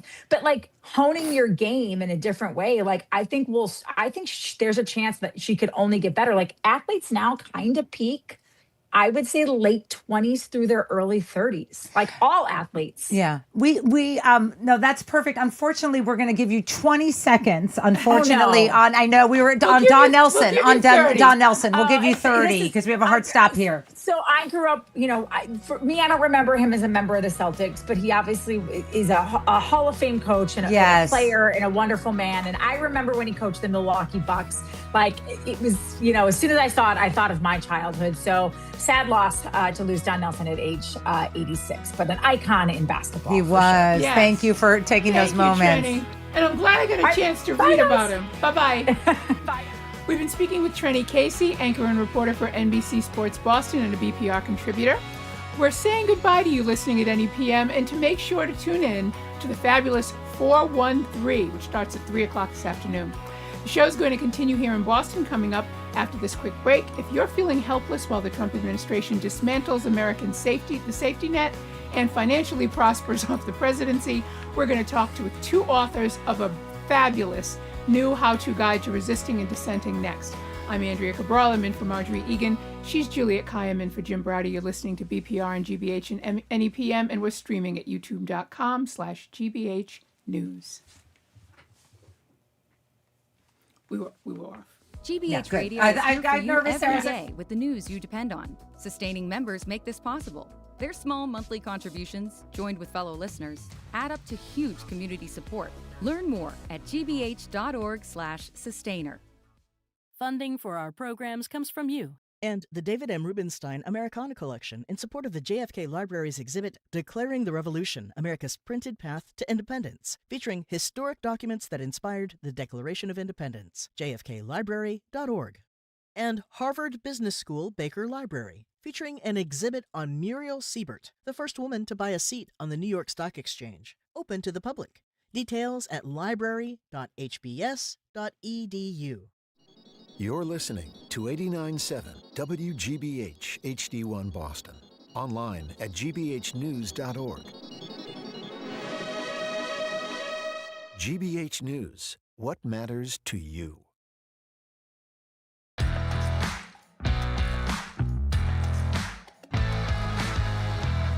Welcome back to hour number 2 of BPR on 89.7 GBH. We're streaming at youtube.com/GBH News. I'm Andrea Cabral here with Juliet Kayyem. We're in for Jim and Marjorie, both of whom will be back at the BPL tomorrow with Attorney General Andrea Joy Campbell and Representative Stephen Lynch. On Wednesday at the BPL, Seth Moulton and Ask the Mayor. Hello again, Juliet. Hello again. Hour 2. Here we go. Yeah, we're almost there. On an important topic. And with colleagues of mine. So this is very exciting in this age of creeping authoritarianism, the hopelessness we all feel is an intended byproduct of the flood the zone politics of the moment.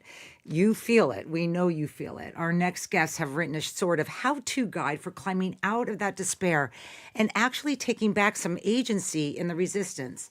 The new book is On Courage, How to Be a Dissident in an Age of Fear. And it's like a how-to guide, a playbook, a list. We all love lists. And it offers, as the authors put it, a roadmap to political courage. Joining us now on the line, the two authors of On Courage, Ami Fields-Meyer. He's a senior fellow at the Harvard Kennedy School's Allen Lab for Democracy Renovation and a former senior policy advisor at the White House. And Julia Angwin, she's an award-winning investigative journalist and founding director of the Independent Media Plus Audience Project at Harvard's Kennedy School's Shorenstein Center on Media, Politics, and Public Policy. On Courage is getting a lot of attention, rightfully so, and it's available wherever you get your books. They have a book event hosted by Old North Illuminated in September. For more information, go to oldnorth.com. Ami, Julia, welcome to BPR and congrats on the book. Thanks for having us. Yeah. Ami and Julia, the first thing I want to say is thank you for the book. Thank you. It is literally the first thing that I've read in either of the Trump terms that made me feel hopeful and made me applaud what's inside it. It really is a remarkable book. I cannot recommend this book more to people. Buy this book today and read it today. I do a lot of forums, talks, things like that. A lot of times it's a community conversation, people wanting to know what's going on and what they can do. I think I started doing it just before the last election, talking about Project 2025 and its history and what it was planning to do and then what it subsequently has managed to do, nearly all of it. And people invariably say, but what can we do? Because they feel it's beyond them to make meaningful change. And it makes them feel like there's nothing they can do. First, I'm going to start with Ami. Talk about how you and Julia came together to write this book and the book's mission and why you wrote it.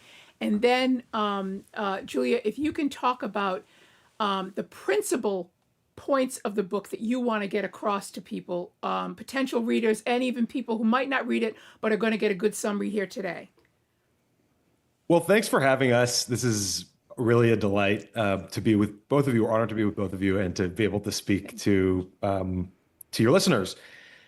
It is funny. We're kind of an odd couple. Julia is a very accomplished investigative journalist who's held power to account and worked on sort of tech policy issues for a very long time. And I have been a political advisor and a policy advisor. I worked on those issues that Julia was reporting on for a long time. And we met in that context. We met actually at a conference where everyone was talking about AI. I don't know if you guys have noticed, there's a lot of conferences where everyone's talking about AI these days. And so we met at one of those, but we struck up a friendship. But what really happened was that we had a lot of common interests. And after the election of 2024, both of us separately had the sense that the things that we had either worked on, that Julia had reported on, that I had done some sort of AI tech regulation work at the White House, that the issues that we worked on seemed to be changing, and that the environment, the political environment that we had been used to, which was sort of defined by choice and optionality, voting and litigation and legislation and exercising our democratic choices, that seemed to be changing because every one of those choices seemed to become more and more risky. The political environment stopped feeling like the normal democracy with its flaws that all of us know well, and started to feel like, before any of us made any kind of decisions, that we needed to really double check and double think and focus hard on whether we were willing to take the risks for things that shouldn't have felt risky, like speaking about politics or engaging in political advocacy. And so I was at the Kennedy School and I was at the Ash Center, which, if folks who know the Kennedy School knows, kind of where dissidents go after they've been exiled to hang out and to figure out what's next. And Julia and I had a conversation a couple weeks after the election, and we decided to just start interviewing those people and to say, what can we learn? And what began as really a technical project, how do we keep ourselves safe? What are the apps we need to use? What kind of spycraft is necessary in order to make sure that our data is protected? But what we found ultimately was that the solutions that people were giving us, and ultimately we talked to over 100 dissidents on 5 continents, from Venezuela to Hungary to Russia, and a lot of folks here in the United States. What we found ultimately was that many of the solutions had much more to do with community and who you surround yourself by, and that was really step one in protecting yourself and protecting your community in a moment of authoritarian capture. Thank you. Yes, absolutely. So Julia, now you get into doing and this book is deeply researched and deeply resourced. Now you get into it and you start pulling together the overall messaging in the book.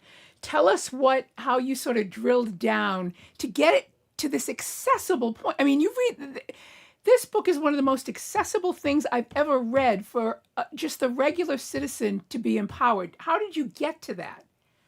We had the benefit of resting on, quite a lot of literature in the past decade on defining what authoritarianism looks like today, because it's not the same as our sort of mental model, right? We have an idea of there's a military coup and the tanks roll into the Capitol, and we have this sort of historical idea of authoritarianism. But, Stephen Levitt and Timothy Snyder and Anne Applebaum and all these great scholars have been working to describe to us what authoritarianism looks like today. And what it looks like today is different. It is often an election that sweeps into power somebody who then tries to erode all of the democratic institutions. So there's a disorientation around the fact that you don't necessarily always realize that it's happening.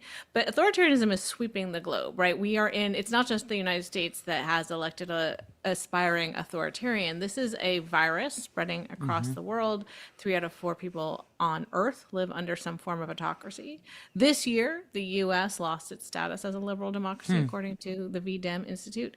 So we came into it actually not having to do that work that everyone else had already done, of proving authoritarianism. We just went in with a simple question: is what the F can we do about it? Right? Right. Yeah.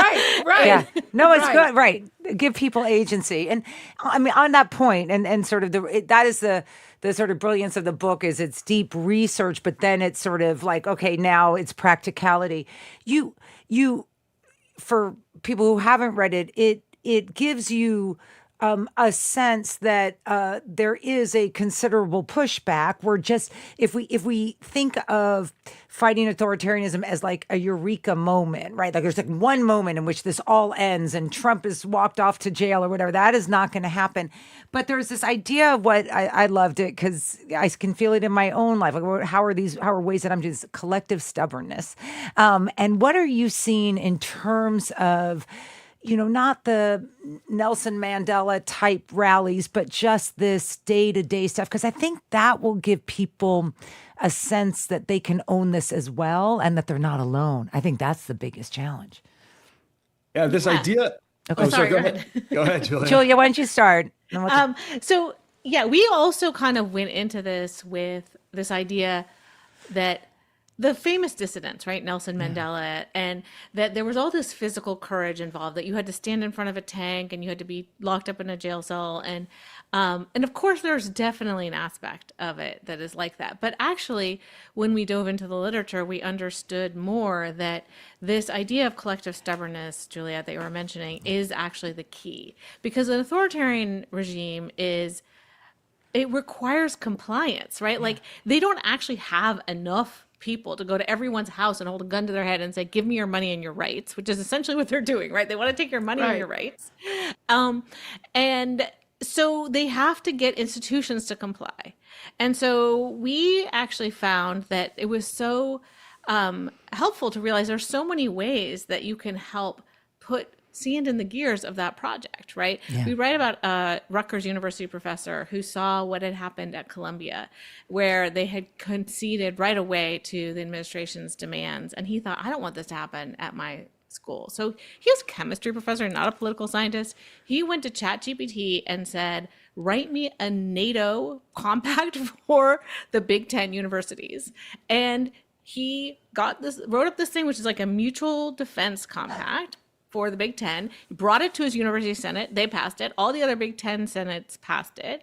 Now, anyone who's a professor, I think, Juliet, you might be, knows that actually the Senate vote is not actually binding on the institution. So it was more of a suggestion, but it was enough, right? So the thing is that like an institution like a university, like its natural inclination is to align with power, but you have to put a counter pressure on that institution to force them to be more moral than they would want to be. And so that's the kind of stories that people don't necessarily think of as dissidents, but are super important to resistance.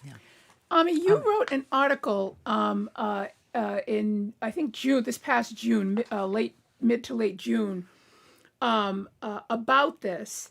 And you talk about what you call competitive authoritarianism, or maybe it's a phrase that's been coined before, but that was the first time I had ever seen it, where sort of the veneer of democracy masks the underlying authoritarianism and the encroaching possible, sort of fascism. Can you talk about that in the context of Julia's point about how many big law firms, moneyed big law firms with a huge amount of legal firepower, and colleges and universities bent the knee in advance. They obeyed in advance, like Timothy Snyder says. Can you talk about the way competitive authoritarianism enables that?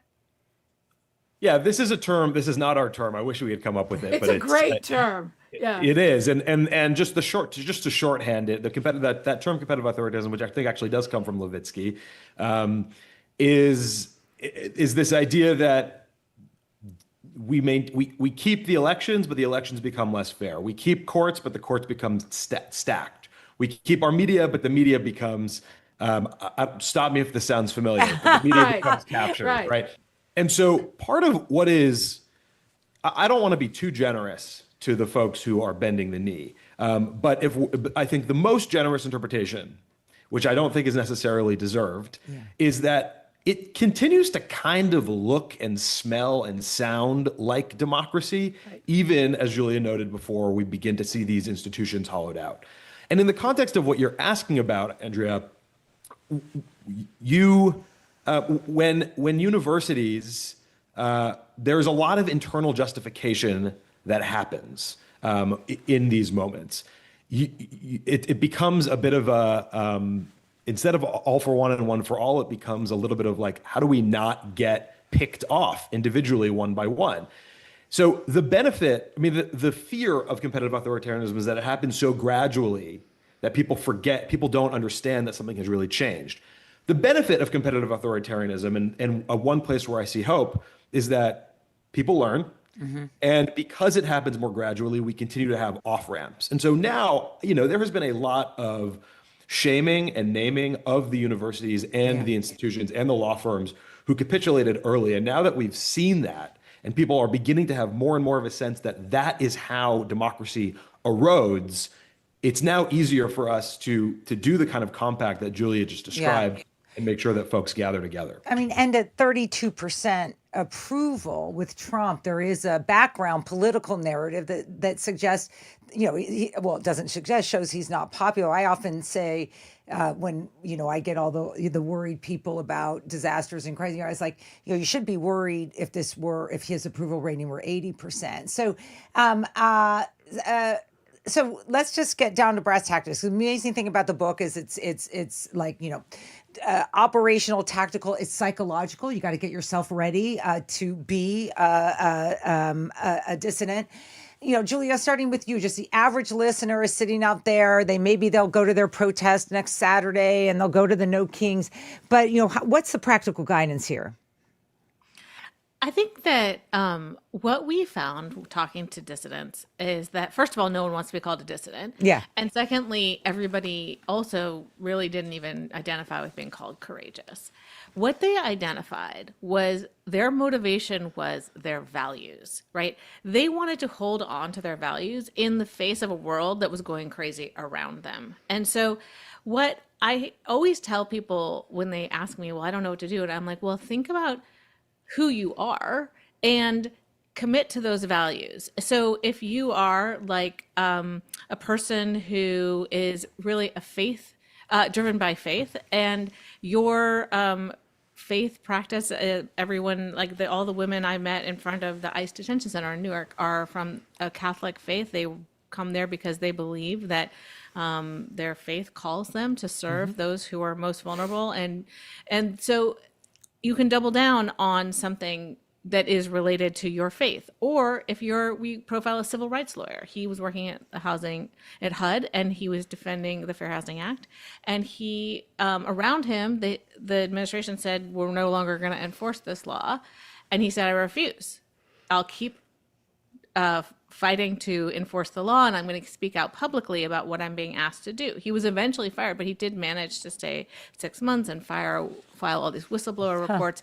And so the point is to stick with your values, even when the world around you is asking you to give those up, right? Yeah. That actually is what defined all of our dissidents, more than what exact tactic they used or what exact path they pursued. Yeah, this is just to remind folks of the books and who we're speaking to. This is that was Julia Angwin, and we're about to hear from Ami Fields-Meyer. Their book on courage: How to Be a Dissident in an Age of Fear. We're getting a lot of text people saying, "What's the name of the book?" So repeating it here. Go ahead, Andrea. Sorry about that. No, I just was going to say, I want to spend the remaining time that we have talking about sort of the bullet points of how people go forward, because there's a great summary of them, how you act on your internal voice, how you break isolation, manage your fear, dissent, why dissent is more than just protest. I'd like both of you to, I'll start with Ami and then go to Julia, talk about the specific things, and use as many examples from the book as you have, the specific kinds of things that people can do, especially the small ones, where people are building community like within a small group. They don't have to do a big Mandela thing, right? Yeah. One thing I'll just say, because we've now invoked Mandela and Navalny and some of these extraordinary people, is that they are amazing. Right. But most of us aren't them. Yeah. That's sort of the point, right? Yeah. Most of us are regular people. I'm a regular person. And so the point of the book, and I think that part of what we were persuaded by, was that normal people can do courageous things too, but they're small, but they can be smaller. So I will give a couple of specific examples and maybe cloak them in the form of advice. One thing that you find when you talk to folks all over the world who have done these courageous things, as Julia just said, get clear on their values and then follow the voice in their head that says something is wrong, even when it feels risky.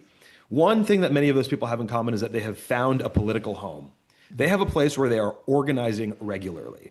And, in the United States, we have other kinds of social safety nets. We hopefully have some kind of a medical social safety net, or we have a spiritual social safety net where we have go to our faith community or our friends. For whatever reason, in moments of political crisis, we don't have a political home to fall back on. And this is something, I'll give an example.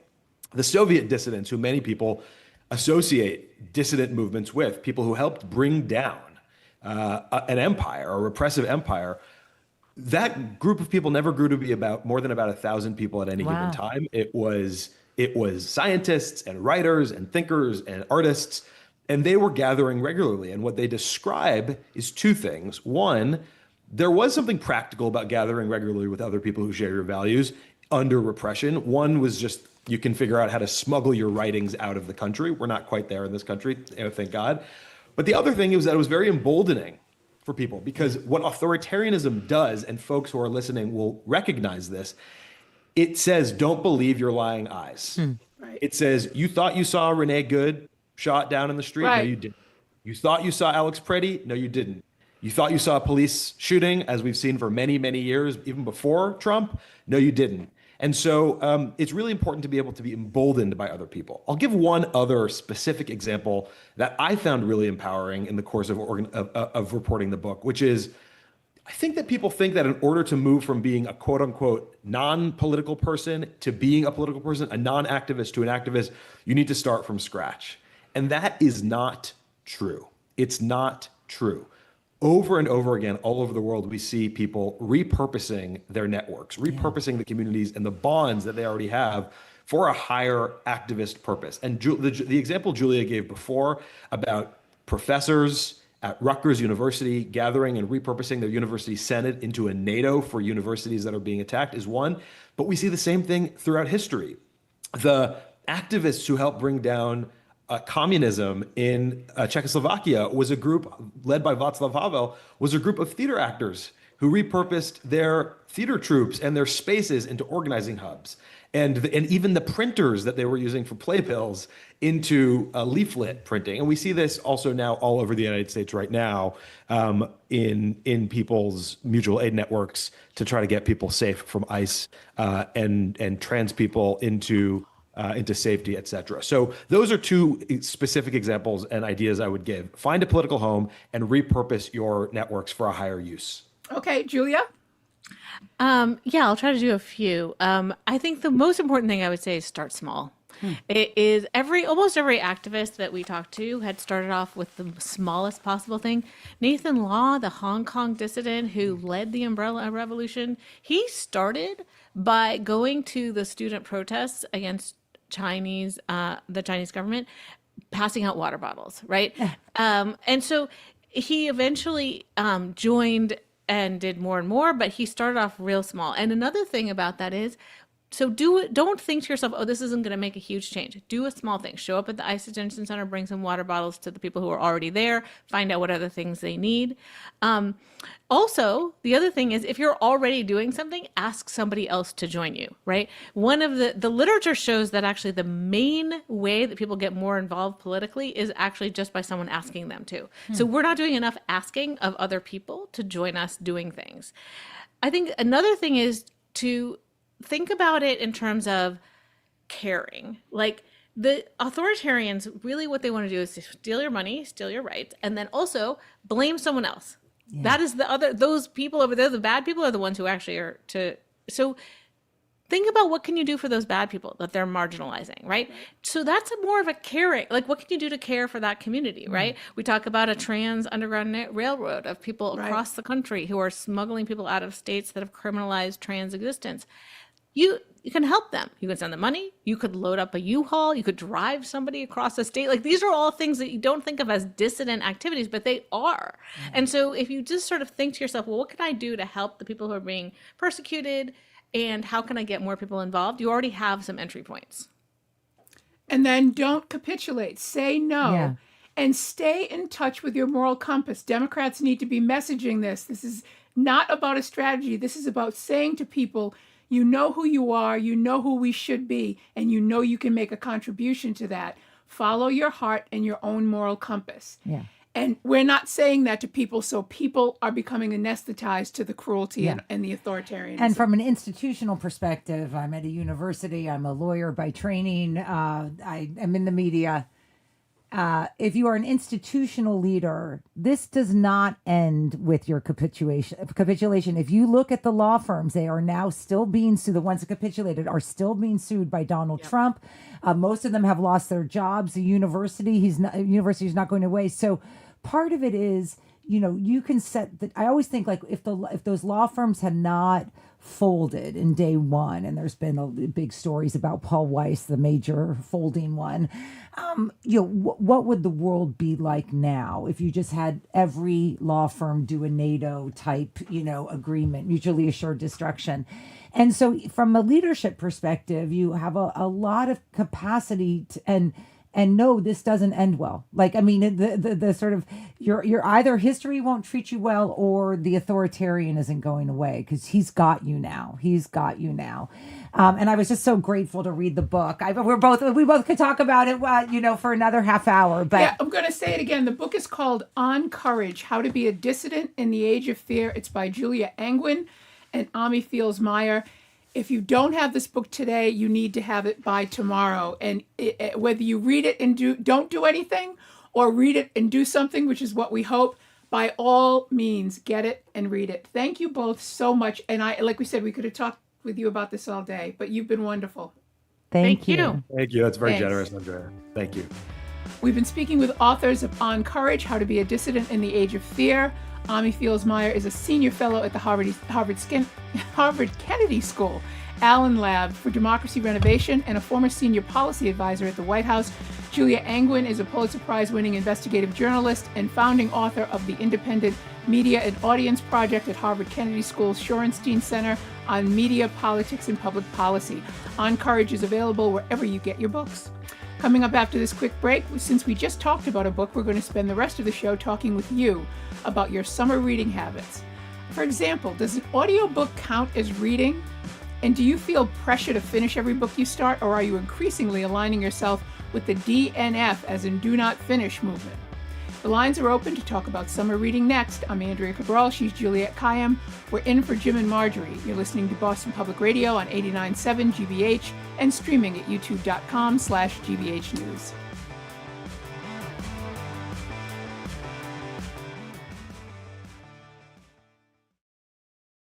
I'm Edgar B. Herwick III. Today on the Curiosity Desk. Oh, sorry, can you hold for a second, please?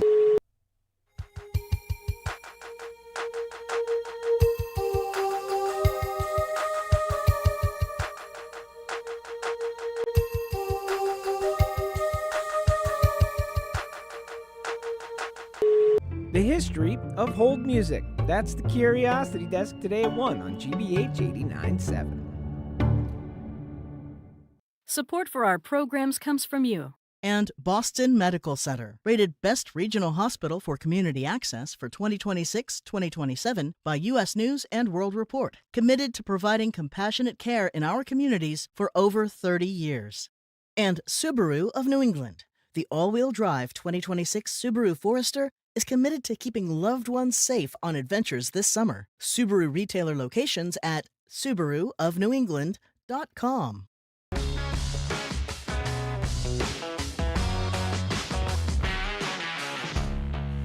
Welcome back to BPR on GBH and NEPM and YouTube.com GBH News. I'm Juliette Kayyem in for Jim Browdy with Andrea Cabral in for Marjorie Egan. Jim and Marjorie will be back at the BPL tomorrow with Attorney General Andrea, Joy Campbell and Rep. Stephen Lynch. Wednesday at the BPL, Seth Moulton and Ask the Mayor. Okay, so this is like serious. I know we've talked about Gaza and authoritarianism and like lettuce that makes you sick, but I have very strong feelings about this upcoming segment, so we want to hear from you.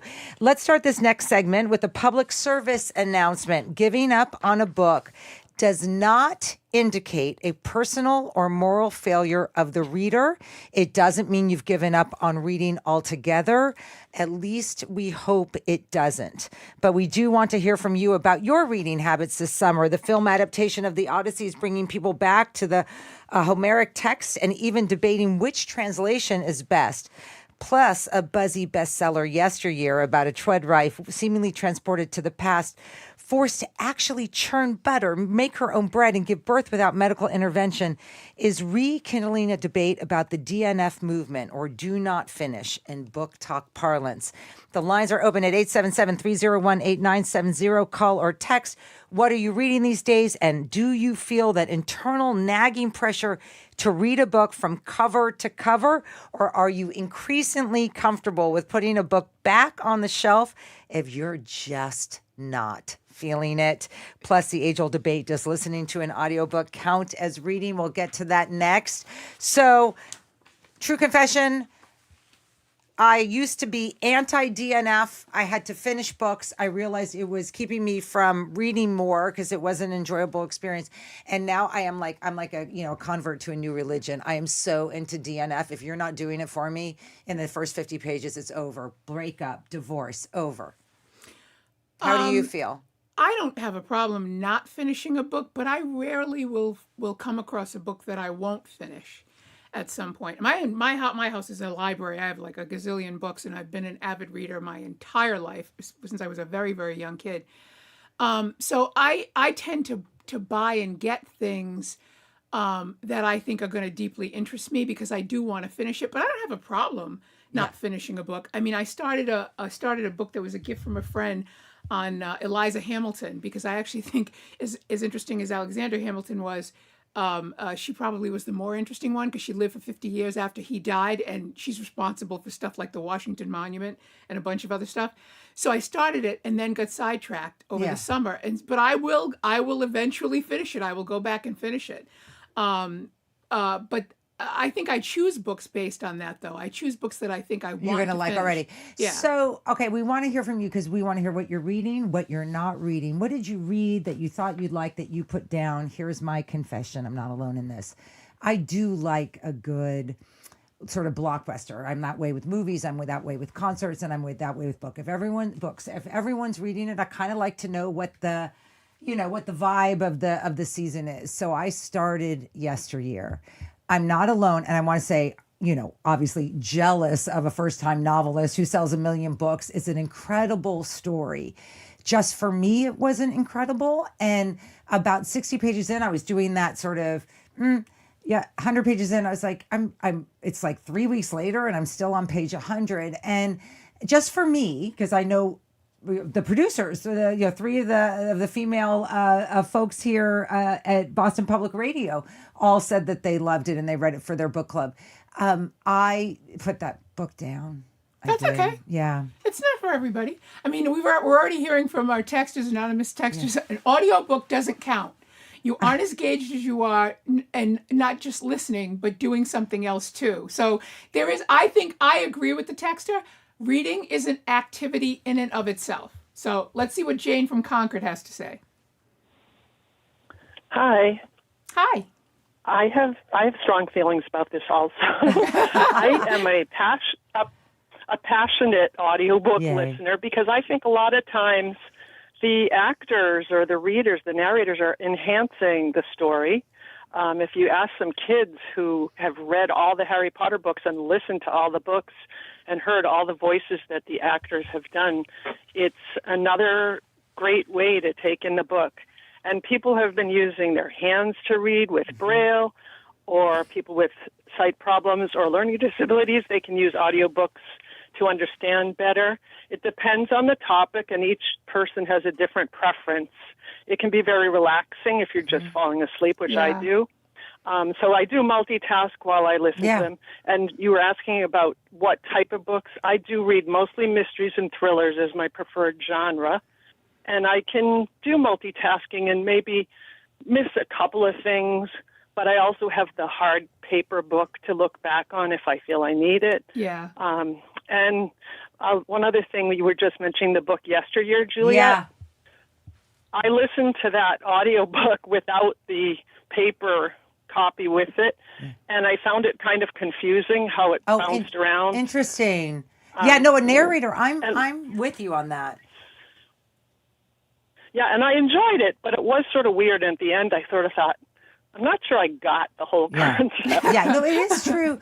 So Jane brings that. Thank you, Jane, so much. I have a dog, and I do maybe 40 minutes of audiobook listening a day just with the dog, and that's like a really nice thing. And I'm, I can, sort of hang out with her and not have to talk to people at the dog park, which is always good. And also, people, sometimes their eyes get tired. Sometimes there's other issues. I drive a lot. I like the audiobook. I am a big fan of the audiobook, and I tend to do an audiobook and a book, not the same.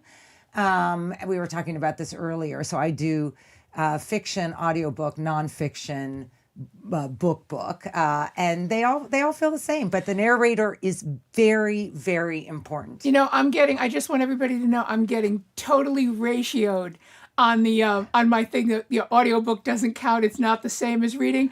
And I do mean that I like the smell and the touch and the feel of a book, and it's nostalgic. But I have to admit, reading some of the comments and seeing we're queuing up with our callers, I gave audiobooks short shrift, and I think I was wrong about that. So let's hear from Lorraine from Brighton. Hi, Lorraine. Hi. I'm not sure this is going to work because I'm listening on my phone, and I don't know how to turn off the radio without disconnecting the call. No, we can hear you. We can hear you good. Yeah. Okay, great. So first of all, I'm definitely a fan of audiobooks. As one of your previous callers said, the narrator of the book enhances the story or the information tremendously. Maybe more so with nonfiction than fiction. I'm not so sure. The other thing is that I have FOMO regarding just about everything. I'm afraid that if I leave a play, it's going to get great right after I leave. If I were to leave a movie, the good parts would happen after I leave. The only time I've left something early, which was, I couldn't believe it, I left a Red Sox game early when Aroldis Chapman came on and was blowing a save. I could not bear to watch it. So does that mean, does your FOMO mean you finish most books that you start because you think it's going to get better in 2 pages from now? Yes, absolutely. Yeah. And I would never peek in the back, to see if I'm right or wrong. I just plow through it unless I really hate it. Yeah. No. I used to be that way, and now I sort of because if you get into, especially in the summer when you tend to have more time and you're reading fiction and nonfiction books that aren't really related to work, if you have to read a lot for work, it is time is limited, though not limited. There's a Sarah in Acton text us. This is jaw-dropping impressive. My summer reading is going strong. For 2026, I challenged myself to read 52 books, and I have read 40 so far. Good Sarah. for you. I hope to finish the last 12 before football season starts. Then you could turn on the TV all through the fall. I alternate between fiction and nonfiction, and yes, says Sarah, I finish every book I start. Sarah's my kind of person. You're one of my tribe, Sarah. Ruth Ann from Lowell, what about you? Oh, I try to read every book I start as well. I've been in a book group for 22 years. Wow. And we have read a wide variety of books. And I love it because I think it's broadened my love of books in different directions. But we just read a wonderful historical fiction, and I think it's just out, about a sea captain's wife and how she goes on the journey across from New England, their Mainers, down through across the bottom of South America all the way up, and there's a mutiny and she has to take over, and it was marvelous. And I don't do audiobooks. I never tried them. I've just always been a reader, but now I think I would, because my eyes are getting a little bad, and I would definitely, but I think a book group is so much fun, and you read such a variety. Well, you know what, Ruth Ann? I have friends that are in a book club, and we exchange books. I'm not in a book club, and I've always say to myself, why don't you start a book club? I understand from everybody who's in one that they are fabulous and they are a great way to communicate. And we were just talking to the authors of the book on courage. There are examples of people starting their sort of political activity from their book club, starting sometimes with a book that they read, but other times just the camaraderie and the communication they have within the book club. And that leads them to a number of other, sort of dissident activities just based on the book club. It's building community. So I completely understand what you're saying about how marvelous it is to be in one. I just can't figure out why I've never joined one. I'm in one, and it meets pretty regularly, and it's lovely because it's people actually I didn't really know that well before, and so it sort of pushes the envelope of what we like and or what I would be introduced to, and that has been fantastic. But we read hard books, easy books, books from last century, recent books, and for the summer we're all taking a break and reading Ann Patchett's new book. Oh my goodness! Why am I? Someone remind me. Ann Patchett's new book. Yeah, someone send that over to me. I already forgot what book I read last month, but yes. So Dan, if you're on the line still, stay on the line. We'll come back to you. We're going to take a quick break. We'll take more of your calls and texts next. I'm Andrea Cabral. She's Juliette Kayyem. You're listening to BPR on 89.7 GBH and streaming at youtube.com/GBH News. Dan, don't go away.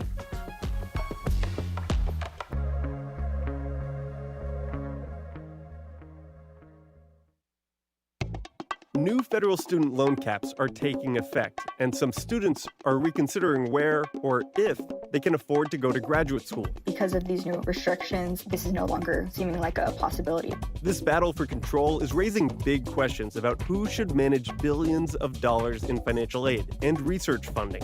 I'm Kirk Carapezza. We're examining the growing power struggle over the future of American higher education on the latest episode of College Uncovered. Find it wherever you get your podcasts.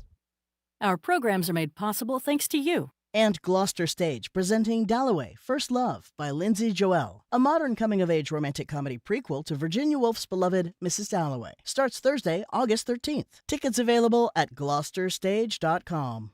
And the Massachusetts Educational Financing Authority, committed to simplifying college planning for families over 45 years with trusted guidance, interactive tools, step-by-step videos, and more. MEFA.org.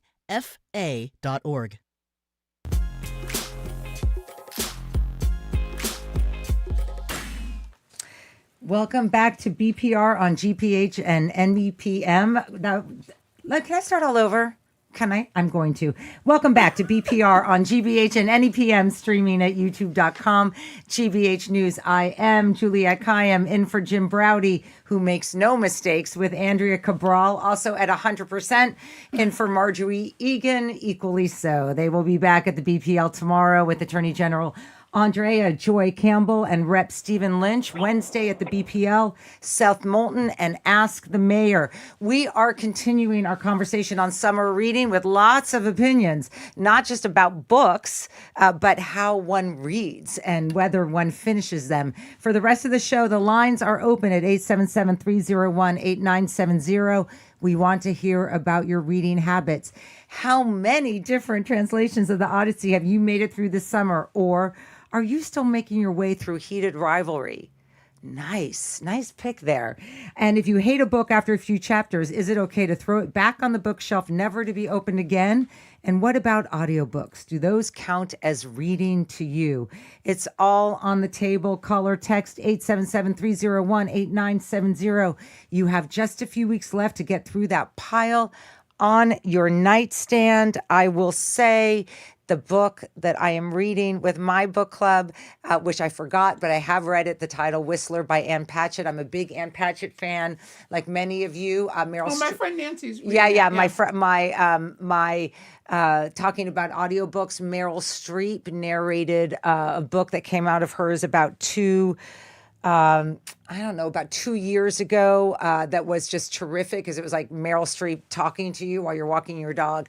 So I am a big fan. That book was called Tom Lake, and at least the audiobook that I got was narrated by Meryl Streep. Ann Patchett actually narrates this for her newest book. Well, you know what? We again, I'm going to talk about the book on courage for the rest of my life.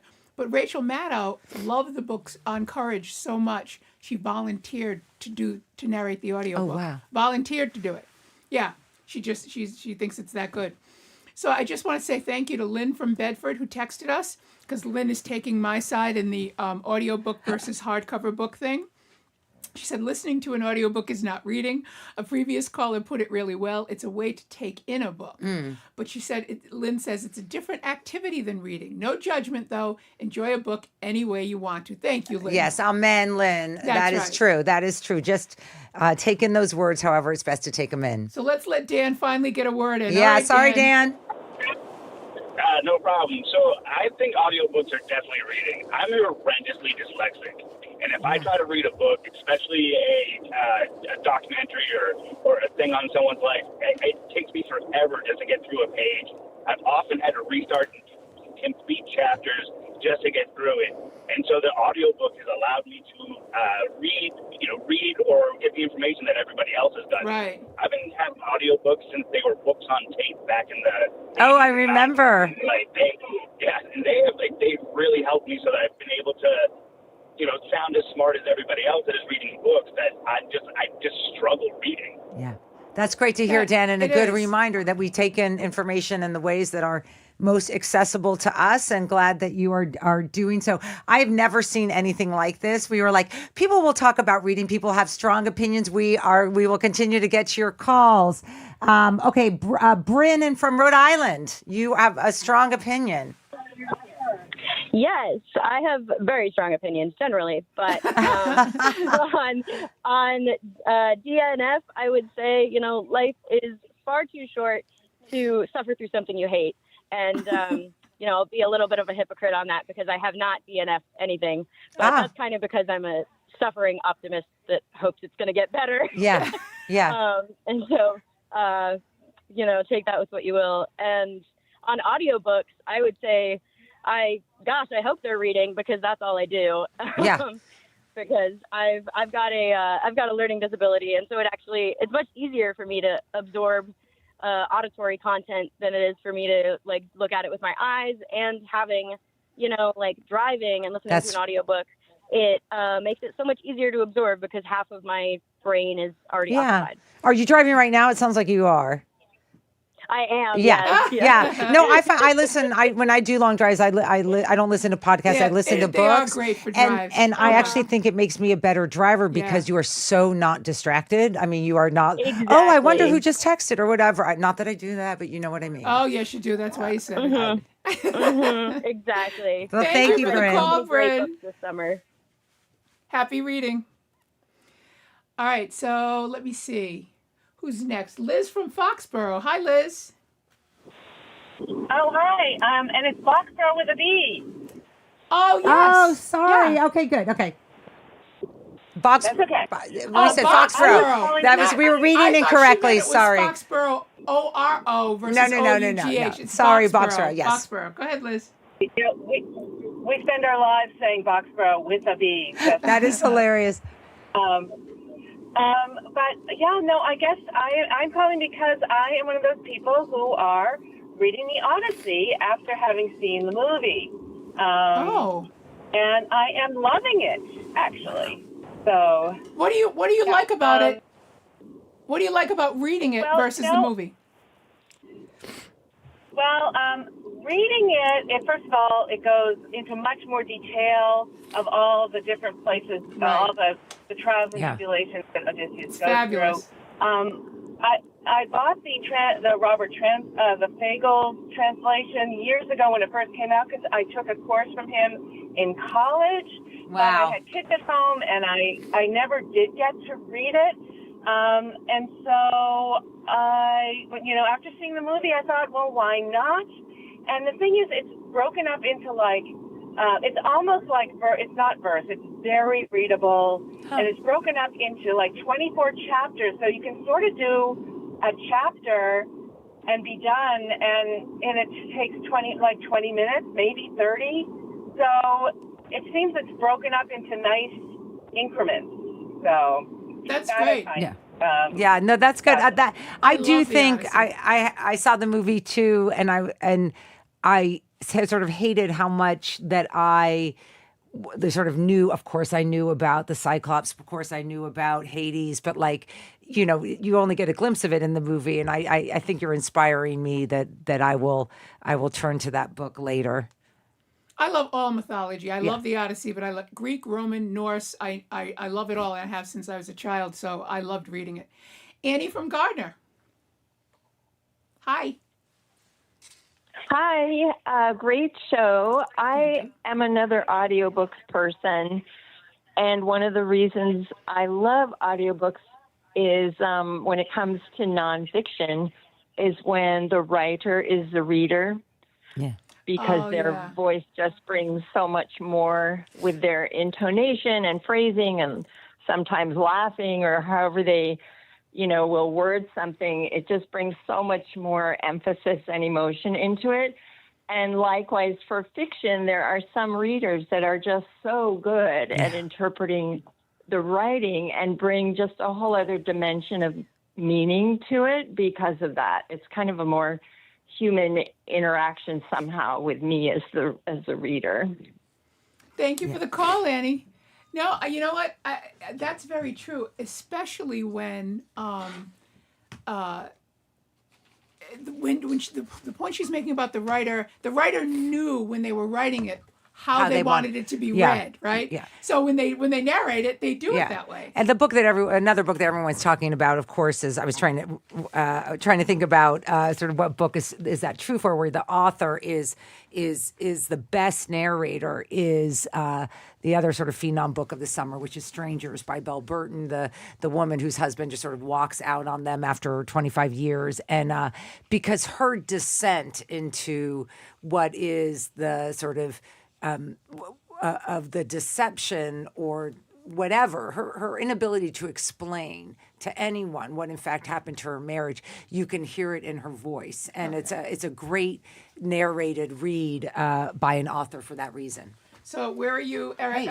We've now been joined Hello, by... everybody. he Good has to be strong here with the third opinions, here. too. He has strong I do. opinions. I mean, listen, I actually like, for a longer book, I believe in the toggle, as I call it, which is sort of both at the same time. So I'll read a couple chapters, then if I'm in the car, I'll listen to a chapter or two, and then pick back up. I'm fine with audiobooks. Although, my favorite, I'm going to put my plug in for things I love. One, don't sleep on the short story, especially in the summertime. There are so many beautiful short stories through history. I mean, they're great. And also, the original audiobook, reading aloud. Read aloud, especially it works with short stories. You're in the car with a couple of people, bring a short stories anthology and take turns reading them out loud.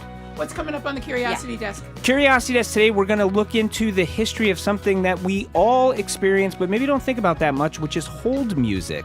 Hold music when you're sitting there waiting. We delivered. What's in the background right now? It's kind of hold music. It's kind of hold music. Kind of hold music. That's right. Some of it is insufferable, though. Some of it is insufferable, but some of it is insufferable. Yeah, I don't know. Yacht rock is hold music. It's perfect. Thanks, all of you, for listening to another edition of BPR on 89.7 GBH. You can keep up with us 24/7 by way of our podcast. You can check us out on our TikTok page at Boston Public Radio. Tune in tomorrow. Jim and Marjorie are back at the BPL with Attorney General Andrea Joy Campbell from 11 to 12 for the August edition of Ask the AG. Plus, Representative Stephen Lynch on running for re-election this cycle. Also, writer Thomas Dinsmore discusses his recent coverage of the Boston Symphony Orchestra. Our fabulous crew is Zoe Matthews, Hannah Loss, and Ariana Gonzalez. Our stream team today, Maddie Geyer and Patrick Lally. Our engineer is John the Claw Parker, and our executive producer is Jamie Bologna. Stay tuned to the Curiosity Desk with Edgar B. Herwick III, starting immediately after us on 89.7 GBH. Then the Culture Show with Jared Bowen, starting at 2 o'clock. He's going to speak with Devon Zimmerman on the Ogunquit Museum. I'm Andrea Cabral. And I'm Juliette Kayyem, dancing to the hold music. Yeah, that's right. Have a wonderful afternoon. Tune in again tomorrow. Bye.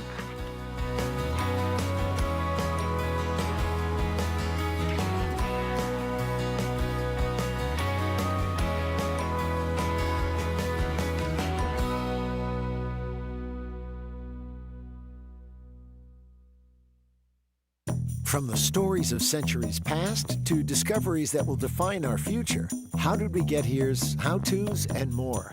Journey with us down the rabbit hole on the Curiosity Desk. Coming up next on GBH 89.7.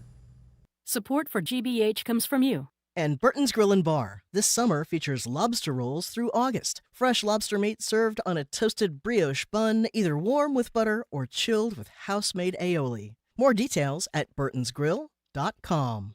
And PNC Bank, who believes when you pay attention to the details, amazing things can happen. Like when you check the pockets of a jacket you haven't worn since last fall and find $20. PNC Bank, brilliantly boring since 1865. You're listening to 89.7 WGBH HD1 Boston. Online at gbhnews.org. GBH News. What matters to you?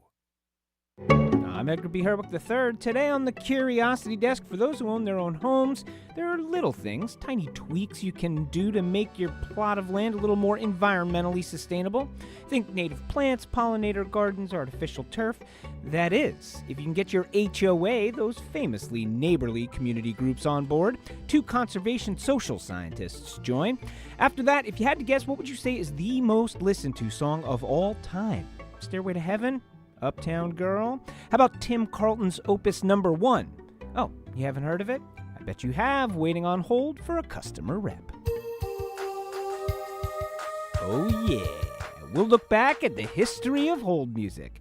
And to close, it's the librarian by day, Abigail Adams, interpreter by night, in town for an appearance at History Camp Boston.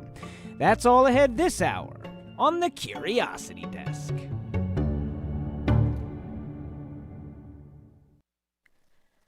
Live from NPR News in Washington, I'm Louise Schiavone. Iran says it is close to a final deal with Oman to reopen the Strait of Hormuz. But before that happens, Iran has some tough conditions for the U.S. NPR's Hadil Al-Shalshi reports. Among other demands, Iran wants the U.S. to lift a naval blockade and sanctions and pay it reparations for war damages, high prices for the United States. Asla Aidan Tashbash is a fellow at Brookings Institution who's been following the talks. She says with this set of tough conditions, Iran wants to force President Trump to cave as he heads into the midterms with a weakened economy and an angry base. Iran wants to use this time, use their leverage, but also the midterm calendar for a stronger agreement that establishes their sovereignty over Hormuz. Iran's strategy may come with some of their own risk. If it doesn't strike a deal soon, Iran could face more internal unrest as its economy gets worse. Hadil Al-Shalchi, NPR News, Istanbul. The elite Michigan art school where Jeffrey Epstein, a convicted sex offender, allegedly found some of his earliest victims, has sexual abuse allegations that span 7 decades. That's according to a new report from an outside law firm hired by Interlochen Center for the Arts. NPR's Ava Berger spoke with a victim of abuse at the school. In 2005, 2 months after he turned 16, Paul Bush was molested by his Interlochen ballet teacher. The teacher later pleaded guilty to the abuse. I don't even know how differently my life would have gone had this event not occurred. The big question is, how could this happen at such a well-known institution, a place with successful alums such as Chappell Roan and Josh Groban? The report's findings and Bush's experience provide some indications. In many cases, adults were able to meet alone with students. At the same time, the children at the school had limited communication with their families. They were vulnerable because of their age, sexual identities, and lack of experience, and some were scared to report their abuse. Ava Berger, NPR News. The Consumer Price Index for July will be released in the coming week, and economy watchers will be looking to the impact of the war in Iran on energy prices and the cost of goods in general. Diane Swank, chief economist at the accounting firm KPMG US, notes that while the jobless rate is still relatively low, hiring has cooled. It's still very difficult to find work. We know the duration of unemployment went down a little bit in the month of July, which is encouraging, but we need a lot more of that. There's about 1.8 million people that have been unemployed more than 27 weeks in any given month, in the month of July in particular. That's come down a little bit, but that's very elevated. It's much higher than it was pre-pandemic. Economist Diane Swank. On Wall Street at this hour, the Dow is off 123, the NASDAQ is down 110. This is NPR News in Washington.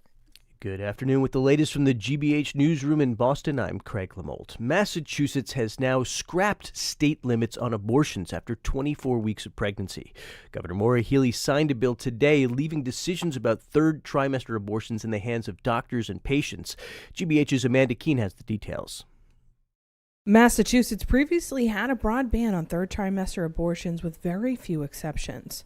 That forced women like Kate Deneen and her husband to travel to Maryland on short notice to end a pregnancy they deeply wanted, but their unborn child could not have survived. For her, the new law is personal. We have learned that an abortion ban with exceptions does not allow patients to access the care they need when they need it. And so today we are righting this wrong once and for all. This bill will remove our state's arbitrary and harmful gestational ban and allow patients and their doctors to make these deeply personal medical decisions without government interference. Reproductive rights advocates say that they expect the new law will mean more people coming to Massachusetts from out of state seeking abortions.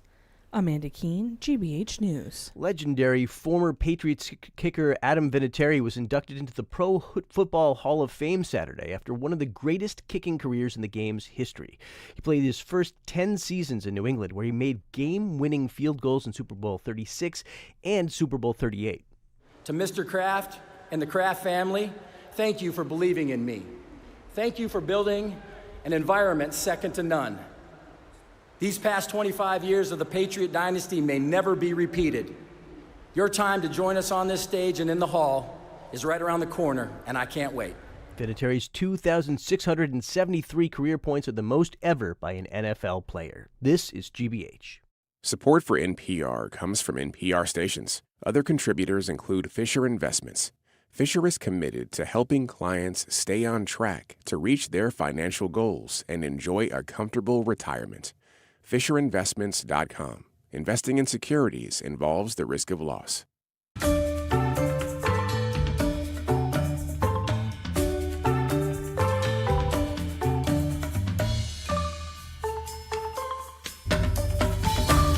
Welcome to the Curiosity Desk on GBH 89.7. I'm Edgar B. Herwick III. We are streaming live at youtube.com/GBH News. Well, if you live in a neighborhood development here in the U.S., chances are your home is governed by an HOA, a homeowners association. 2 of every 3 new houses fall under their purview, and a third of existing homes. Their rules around landscaping and building codes can preserve the look of a community, but when it comes to adding something like native plants or putting up solar panels, these non-governmental but still pretty powerful groups can be barriers to sustainability. That's what our next guests argued in a recent article for The Conversation. They also suggest some ways to use HOAs for good, to save water, energy, and wildlife. We're going to talk about it now. We're joined on Zoom by Daniel Kramer, professor of conservation at Michigan State University, and Maddie Carr, a PhD student in fisheries and wildlife at Michigan State University. I guess go Spartans. Dan, Maddie, welcome to the Curiosity Desk. Thank you, Edgar. Thank you. So let's start with a little level setting. As I just said, a lot of people are living in a place that's governed by an HOA, so they know what these are all about. But what is an HOA? What is a homeowners association? Just basically. Yeah, that's a great question, and it's somewhat surprisingly difficult to answer. So, as you said, it's quasi-governmental. So it has traits that seem government-like. It has a jurisdiction, the neighborhood. It can set fees, it can set fines, and it has, usually rules and regulations that the homeowners in that HOA have to abide by. So it acts somewhat like a government, but in most cases, they're registered as nonprofit corporations. And so that oftentimes leads to a lot of, disagreement, within an HOA, because a lot of the government protections that we're used to don't apply to nonprofit corporations, things like due process. And so members of HOAs often get very animated and upset at their HOA because of this kind of disconnect. Seems like a government, but you don't have all the rights that you would in interacting, with an HOA. I mean, how do they function as rule makers? I mean, is it, if we extend the idea of sort of the metaphor of it being governmental or quasi-governmental, is it a quasi-government of, for, and by the people? Is it different from homeowners association to homeowners association? Like, how does it sort of work as they set and enforce rules? Yeah. I think that it's a great question. So, I think obviously HOAs will vary, but we have found that most often HOAs inherit their codes, covenants, and restrictions. So that's typically the document that sets out a lot of the rules and regulations that you mentioned. They inherit that from the developer. And these tend to be fairly kind of boilerplate templates that the developer just basically passes on to that neighborhood. And those become the rules and regulations that the HOA, has to live by. And I guess the other key there is that often it's really hard to change those rules and regulations. They often require supermajorities to do so. So a lot of time there's this sort of inertia, I guess, with the rules and regulations adopted by the developer. It becomes really hard to change, and they're not often changed. And so they kind of continue on their way, while living by the rules that they inherited, with often not a lot of activity. Maddie, I see you nodding there. I mean, why do we have a sense of? I mean, certainly add to that to help us understand sort of broadly, sort of what you think of HOAs or how you think of them. But also, I wonder, do we have a sense of why so many new homes, why so many existing homes are members of an HOA? Yeah. Well, I guess to add on a little bit, in terms of like how they are sort of that like quasi government, um, you know, the codes often have some sort of enforcement built in. But we know from other research that oftentimes homeowners associations, people typically aren't paying that much attention to what the rules are, and enforcement tends to vary greatly from HOA to HOA. And it's really like if there's somebody in the neighborhood that really cares and will complain, that's often when the rules are enforced. Right.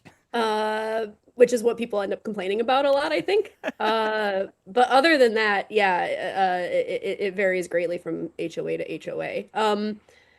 And in terms of why they're becoming so popular, they tend to be really beneficial for municipalities. Because it's taking on some of the work that otherwise they would have to worry about. Is that it? Exactly, yes. So there's like tax reasons, and then yeah, that the HOA is taking on, you know, they're bringing in funds to do things like maybe like street maintenance or things like that the municipality then can pass off. It's like I mean, you refer to it as quasi-governmental, but like when I think about it, it is kind of like it's the fourth level of government, right? It's like federal, state, municipal, HOA. Yeah. Okay. So what's interesting, so in your research, Maddie, you two are looking into something which honestly never occurred to me. Because I think about HOAs, I think about folks that I know who are in HOAs. You talk about people like to complain about it, or the person who's got, strong opinions about X or Y or Z. But you're looking at their impact on the environment broadly and on like efforts for sustainability. And what did you find?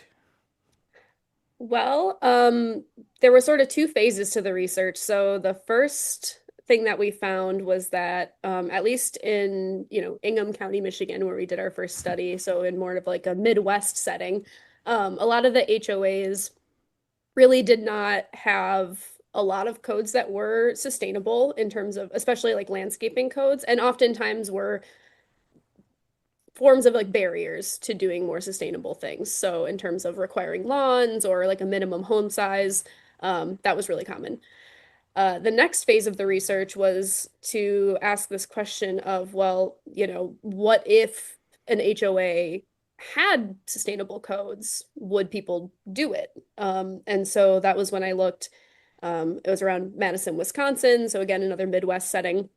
And found homeowners associations that had some sort of landscape codes that were pro-environmental. So we looked for the codes that required native plants and codes that limited lawn area. And we did find that for the most part, there weren't a lot of homeowners associations with those, so small sample. But among those homeowners associations, when we compared them to other yards around that weren't in HOAs and didn't have those rules, that they did tend to have more native plants and significantly less lawn. You're listening to The Curiosity Desk. We're talking with Michigan State University conservation scientist Daniel Kramer and Maddie Carr about HOAs and sustainability. Well, let's unpack this a little bit more in two parts.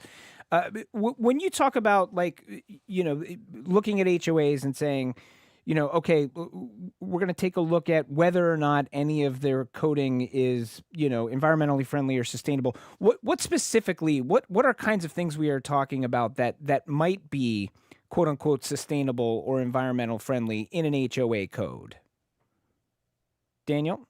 Yeah, so they can have codes that sort of block, I guess, sustainable behaviors and those that encourage, right? And so it's kind of, positive or negative. And so, as Maddie mentioned, home size is maybe one. So the larger the home, typically it more construction materials, it costs more to heat and cool. Whether turf grass is required, and then maintenance around turf grass. So is it required that you water? Is it required that you use fertilizer and herbicides? Whether or not native plants are encouraged or discouraged. A big one is whether homeowners can use renewable energy like solar panels or windmills on their property to generate electricity. Many times those are banned by HOAs. Another one is whether clotheslines are able to be used within an HOA. That led to what's kind of called the right to dry movement. So a number of states have stepped in and said, hey, HOAs can't prevent you from having a clothesline. Other things like things that you might not think of, whether an HOA bans the use or presence of brush piles, right, which does provide habitat for some wildlife, whether fences are allowed, the setback of a home, so how much area between the street and the actual home, so that just leads to a larger ecological footprint typically. Yeah, those are examples, I guess. So we kind of categorize those codes in terms of construction, in terms of energy use, and in terms of, am I missing one, Maddie? Landscaping. Landscaping, of course. Yeah. Yeah. Could we talk about the grass thing for a minute? Because, grass, I mean, I guess no pun intended, it feels right now is increasingly in the crosshairs of a lot of people, sort of like, just sort of grass lawns are, often sort of looked at, and a lot of people are kind of questioning whether or not they make as much sense, that they're, they take a lot of water to keep them growing. Fertilizer, maybe not the best thing. How common is it, for an HOA to require a turf lawn, to require something like fertilizing, to require something like watering? I mean, is that common or is that uncommon? So, at least in the first study, it's not as common as I thought it was going to be. It was common enough. I think it was in less than half of them, though, like if I can remember correctly. It's more sort of an assumption that people will have a lawn. And so a lot of those landscaping codes tend to be very vague and say things more like, that they say the lawn must be kept tidy.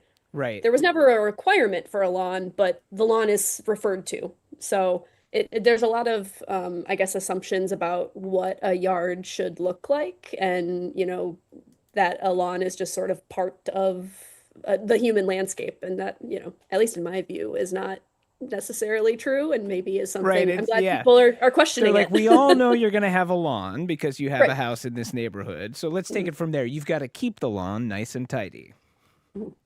Gotcha. Exactly. How do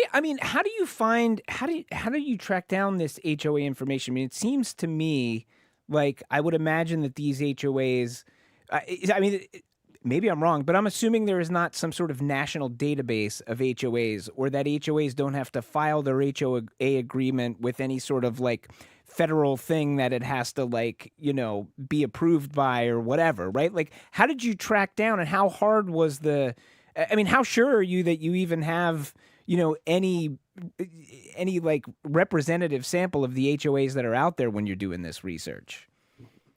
Yeah, so I got really lucky with the second study, and Dan can talk a little bit more about the first one, because that was a little weird. But the second study, I got really lucky because Dane County, where I was in school and doing the research and wanted to look at a Midwest area to look for those most sustainable HOAs, did have an online repository for the county. And so that was something that whenever there was an HOA, whenever they made any changes to their bylaws or their codes, covenants, restrictions, that was all in the Register of Deeds. Oh, nice. So you were like for the gold county. mine. Yes, it was great. So, I mean, it was still, it was still tedious to go through and like click through every single one. There wasn't like an easy search function for like sustainable, so it was still a lot of work, but yeah, it was just digging through all of it, and that is completely just like by the county. So unfortunately, it is something that if the county happens to do it, or if a municipality happens to do it, great. If they don't, then you are kind of searching through other ways, whether it's just searching online for the homeowners associations themselves, asking for their codes. And yeah, Dan, if you want to add any more. Yeah. So yeah, for that first study, we got lucky again, and we found a realtor who maintained a site of all the HOAs in the county. Presumably, so if you sell a house, you could pass off the documents for that HOA, which is required by law to do so. So that helped. But since the two studies, we've been trying to track down more HOA documents. And as you said, there's no federal register, there's no state register. You can typically often find the county clerk that will identify HOAs, and sometimes they have documents. But a lot of the time we are just searching the internet for HOAs and contacting them for their documents. So it's a pretty tedious task to find information on them. You're listening to the Curiosity Desk. We're talking with Michigan State University conservation scientists Daniel Kramer and Maddie Carr about HOAs and sustainability.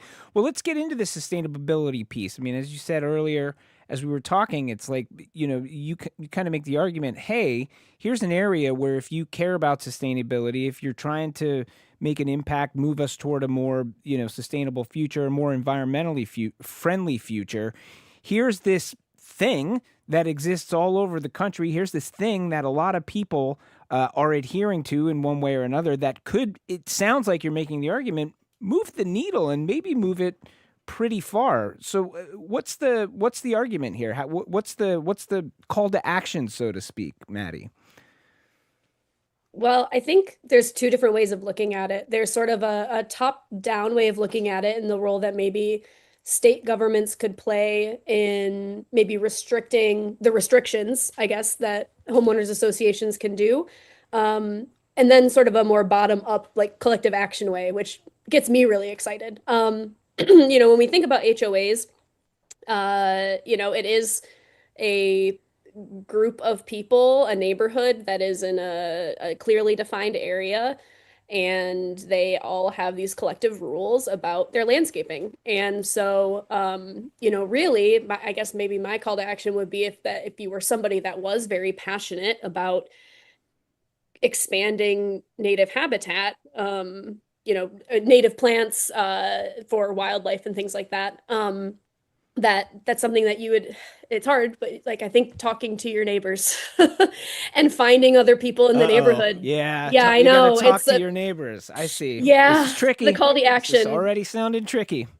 Yeah. Yeah. But it is, if you want to change the rules, and you probably would find other people that would be interested in doing it, whether or not that's changing the rules to require everybody to limit their lawn area or something. Maybe that would be a little harder to get people behind, but at least removing the restrictions so that you could have, native plants, restricted lawn area, things like that on your own property and your neighbor's property.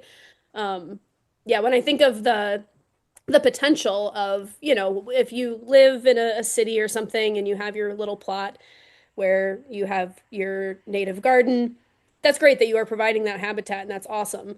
The potential is, of course, that in an HOA where you have a lot of people with yards right next to each other, that you could really provide some pretty substantial habitat and sustainability benefits. Just being a good steward with your neighbors. That's my call to action. All right. And Daniel, how about more on the top-down approach? If it's not a bottom-up approach and talking to your neighbors, what's the opportunity for influencing sustainability from the top? Yeah. So we provide a number of examples in that article that of states basically setting guardrails for HOAs. And so, often it makes sense, I think, for states to look at HOAs because some of the rules that we've been talking about conflict with state objectives, right? Around climate change, for example, or wildlife conservation. So if an HOA, for example, prohibits the use of rooftop solar, as was the case in Michigan not too long ago, I think the state has an interest to say, hey, HOA, you can't do that. You got to allow your members to have solar panels on your roof. And so in Michigan and in a number of other states, the legislature said, yeah, we're going to create a law that prohibits HOAs from restricting rooftop solar. So, I don't know that the state wants to be mandating, exactly what HOAs can do. I think that depends on the state. Yeah, it could be. But I think there'd be a lot of pushback, I guess, saying that all HOAs within the state needed to do something. But I do think that they can curtail behaviors and rules that definitely conflict with the objectives of the state, right? And that's what we are seeing around the country. So around renewable energy, wildlife conservation, native plants, water-friendly plants. Many states have designed laws that restrict HOAs.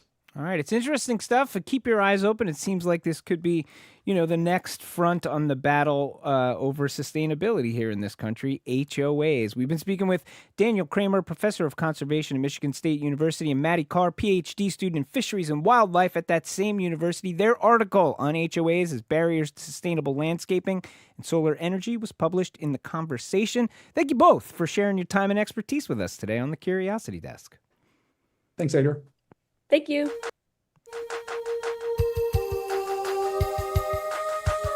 When we return, your call is very important to us. A conversation about the history of hold music will begin in a moment. Please remain on the line.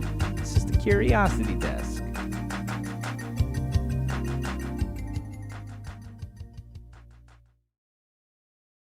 I'm Jared Bowen. Today on The Culture Show, Big Little Books, a recurring series featuring books you can read in one sitting.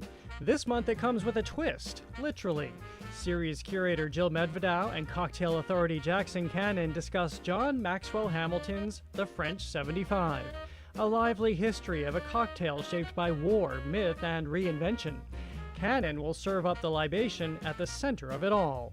That and more on The Culture Show today at 2 on 89.7 GBH. Support for our programs comes from you. And Bryant University, where students can build connections on campus and across industries, gain hands-on experience, and graduate ready to lead day one. Learn more at bryant.edu. And Cambridge Trust, a division of Eastern Bank, dedicated to helping individuals and businesses pursue their financial goals with a full range of banking and wealth management services. Learn more at cambridgetrust.com. We know your time is valuable. Thank you for holding. Someone will be with you as soon as possible. You are listening to the Curiosity Desk on GBH 89.7. I'm Edgar B. Herwick III. We are streaming and waiting live at youtube.com/GBH News. Thank you for your call. We appreciate your business and the opportunity to assist you. Please continue to hold. A representative is working hard to take your call just as soon as possible. As I was going to say, we spend on average roughly 10 to 20 minutes every week on the phone waiting on hold. That adds up to as many as 43 days over the course of a lifetime. That's from data from the mobile analytics firm Marchex. So we felt like this was fitting for the Curiosity Desk to consider for a moment the music we are hearing when we're on hold and its unique ability to somehow simultaneously relax us and also push us to the very edge of our own sanity. It turns out we are not alone in that sentiment. We are joined now via Zoom from Dayton, Ohio by freelance journalist Leo DeLuca, who just wrote an excellent piece on the history of hold music for Smithsonian Magazine. Leo, thank you so much for being with us here on the Curiosity Desk. Thank you so much for having me. It's an honor. This is fun. So the hook in your piece, which I love, the sort of open, is a little bit of an anecdote to kind of pull us into this larger history of hold music. And you tell the story of Opus number 1, which is, I guess, by some, like non-scientific counts, perhaps the most heard song in the history of all time. We're going to play a little bit of it right now. I think a lot of folks will recognize that. Let's hear it. All right.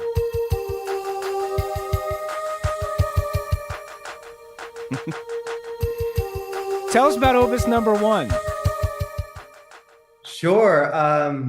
Well, it was composed by Tim Carlton, who is a retired IT guy. He worked at a bank in California.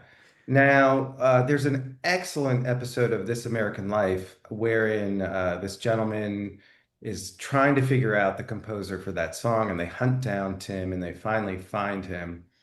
So I had heard that, but who this guy was, the genesis of the song, how this extremely ubiquitous piece of music, it's perhaps it's one of the most played songs that no one asked to hear. How did it come to life? So I wrote to Tim. I found his email and I wrote to him, and he's out in California. I'm here in Ohio on Eastern Standard Time. So I ended up talking to him at like 11 o'clock at night. So I'm talking to this guy who created this song that we all know at 11 at night, writing a history of hold music, and one of those moments. How did I get here? Yeah. What have I done with my life? Anyway, he was fascinating, and he never expected this. It was never ever supposed to be this. So he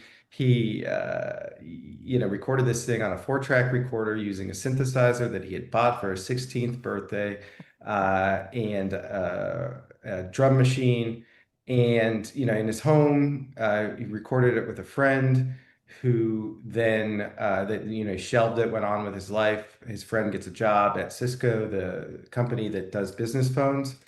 He calls up Tim and says, "Hey, you remember that old recording? Let's try to. I think I can get it on. I think I can get it on Cisco's So he's machine." literally just going to sort of sneak it in as a gag. He's like, I'll just put it in the I mean, playlist. it's totally. They're in their 20s, Yeah. they had this as teenagers. He wrote the song when he was 10. I mean, I could have wrote about Opus Number 1. I mean, I could write a whole book on You write Opus. an opus about Opus Number 1. Right, exactly. But I had to stop somewhere. So, so it was endlessly fascinating. So yeah, they sneak this thing on, kind of like an inside joke, a gag. Had they asked for money at the time, people are like, in the This American Life episode, he talks about how he didn't get royalties for years, but it's like they wouldn't have picked it up. They wouldn't have done it if they had to pay for it. So they pop this thing on, and then the reason it becomes so ubiquitous is because Cisco's made it the default hold music. So you could either provide your own music, which would cost money, you'd have to pay royalties, or risk getting sued, I suppose, or use Opus Number 1. And so that's how it became the soundtrack of our lives. The soundtrack of our lives. We're talking about the soundtrack of our lives via Zoom with Dayton, Ohio freelance journalist Leo DeLuca, who wrote about the history of hold music. The Opus Number 1 story, saga, whatever you want to call it, is awesome, but that's not the whole story. I mean, as I said, you sort of use this as an entry point to talk about the broader history of hold music. One of the things I find fascinating is the fact that essentially, like, there's a way of looking at it saying we had hold music for on the telephone before we were actually talking on the telephone. Right. So it was from its earliest days. They would play music through the telephone wires. Alexander Graham Bell did that, even because it was clearer. It was kind of mumbly. Human voice was more mumbly and distorted. But it was interesting because there's, believe it or not, there's surprisingly little scholarship on hold music. You're kidding me. So I was kind of shooting in the dark, and because of that, I had to turn. I work at Carillon Historical Park here in Dayton, so I do a lot of historical writing and research, and so I had to dig through the old newspaper clippings and all this stuff and find this stuff that had really never been researched before. So in that, it created a pretty meaty piece because I had to do so much reporting. So it was fun, yeah. But yeah, since at its earliest days, music was coming through phone lines. And this is the thing, you talk about harmonic telegraphy. Yes. Exactly. So from its earliest days, he called it harmonic. It was Bell who called it harmonic telegraphy, right? They would wire music through the telephone lines, and so they would display their technology this way too. I mean, it was a fascination for people. So there wasn't really a way to monetize it. Other than it being a spectacle at the very beginning. There's a famous 1876 centennial exposition where he debuts the telephone. Graham Bell almost doesn't go. His wife cajoles him to go to this thing, thinks it's going to be a hit. He goes, everybody's gawking at it. So him and Watson, his assistant, would send music through their newest technology to wow the crowds. It was fun. You're listening to Curiosity Desk. We're talking with Leo DeLuca about the history of hold music. Well, for a long period of time, the early telephone years, anybody who's seen Lassie will know this, right? You used to just you'd pick up your line, you'd get a switchboard operator, they'd tell you to hang on for a second, connect you to some other line. Is this when we start to get hold music? When does hold music in the modern sense, which is to say, you are literally hearing some music while you are on hold. When does that start to materialize in the history of the telephone? Sure, it's the 60s officially. Really, there was I talk about waiting too. So historically, when you were waiting on the phone, you would just listen for cracks and hisses and pops to that would signal a live, connection. Or sometimes, to answer your question, the business or person on the other end would put the telephone down next to a radio. So I guess that might have been the first official hold music. That's sort of proto hold music. Yeah, exactly. And but it wasn't until March 26th, 1962. That's very specific. Yeah, I have a weird thing with numbers.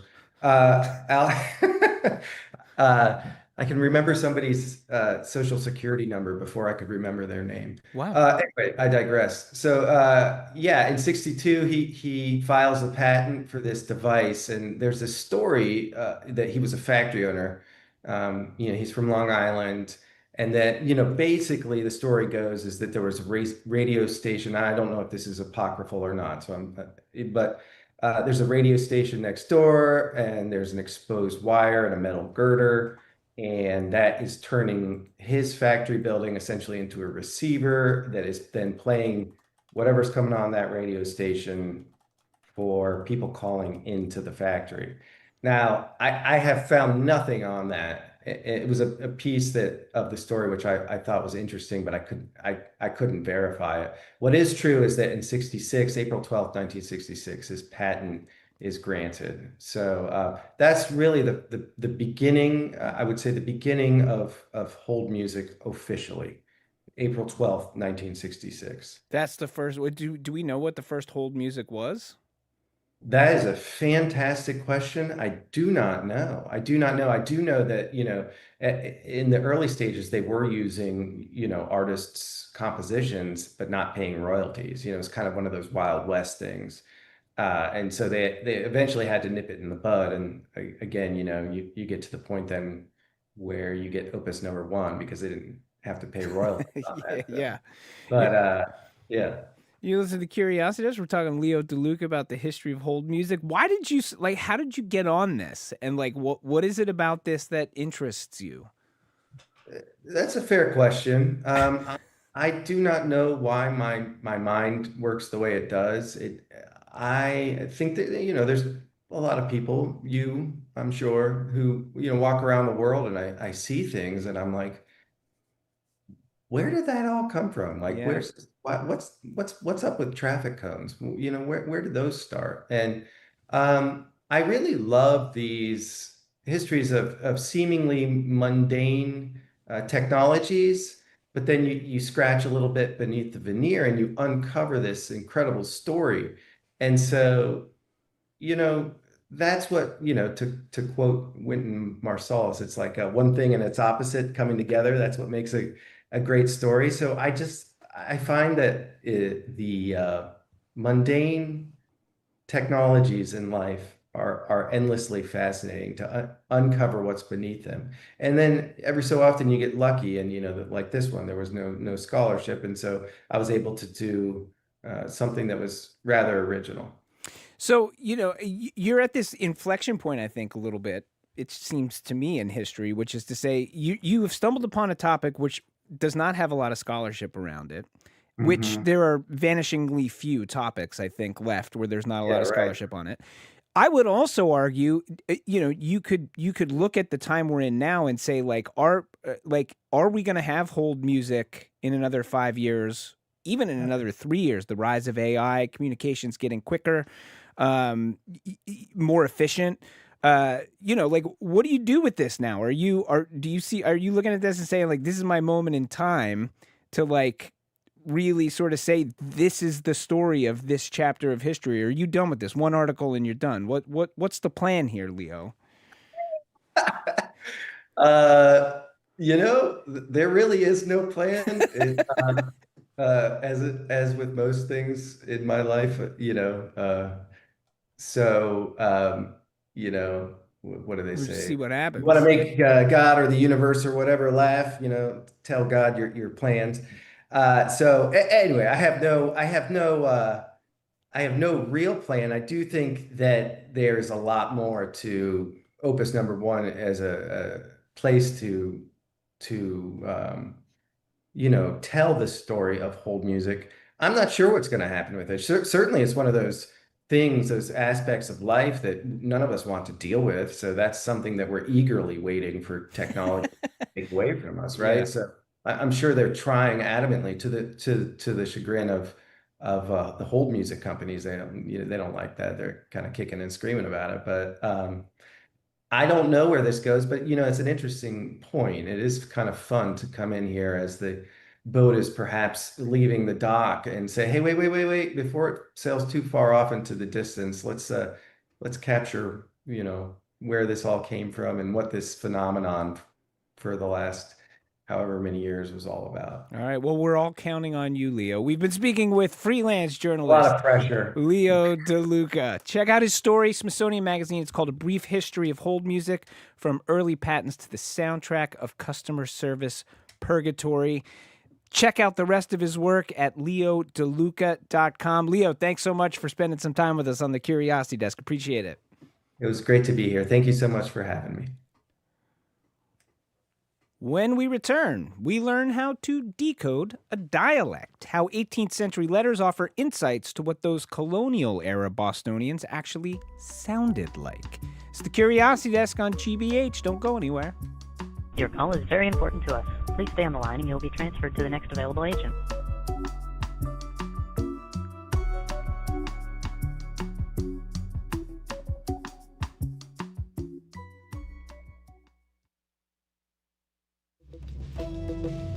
I'm Saraya Wintersmith. Today on GBH's All Things Considered, Governor Maura Healey is signing a bill lifting state limits on abortions after 24 weeks of pregnancy. And we'll hear about a new study from the Parabola Center that looks at consumer opinions on marijuana legalization. Those stories and all the day's news starting at 4 on GBH 89.7.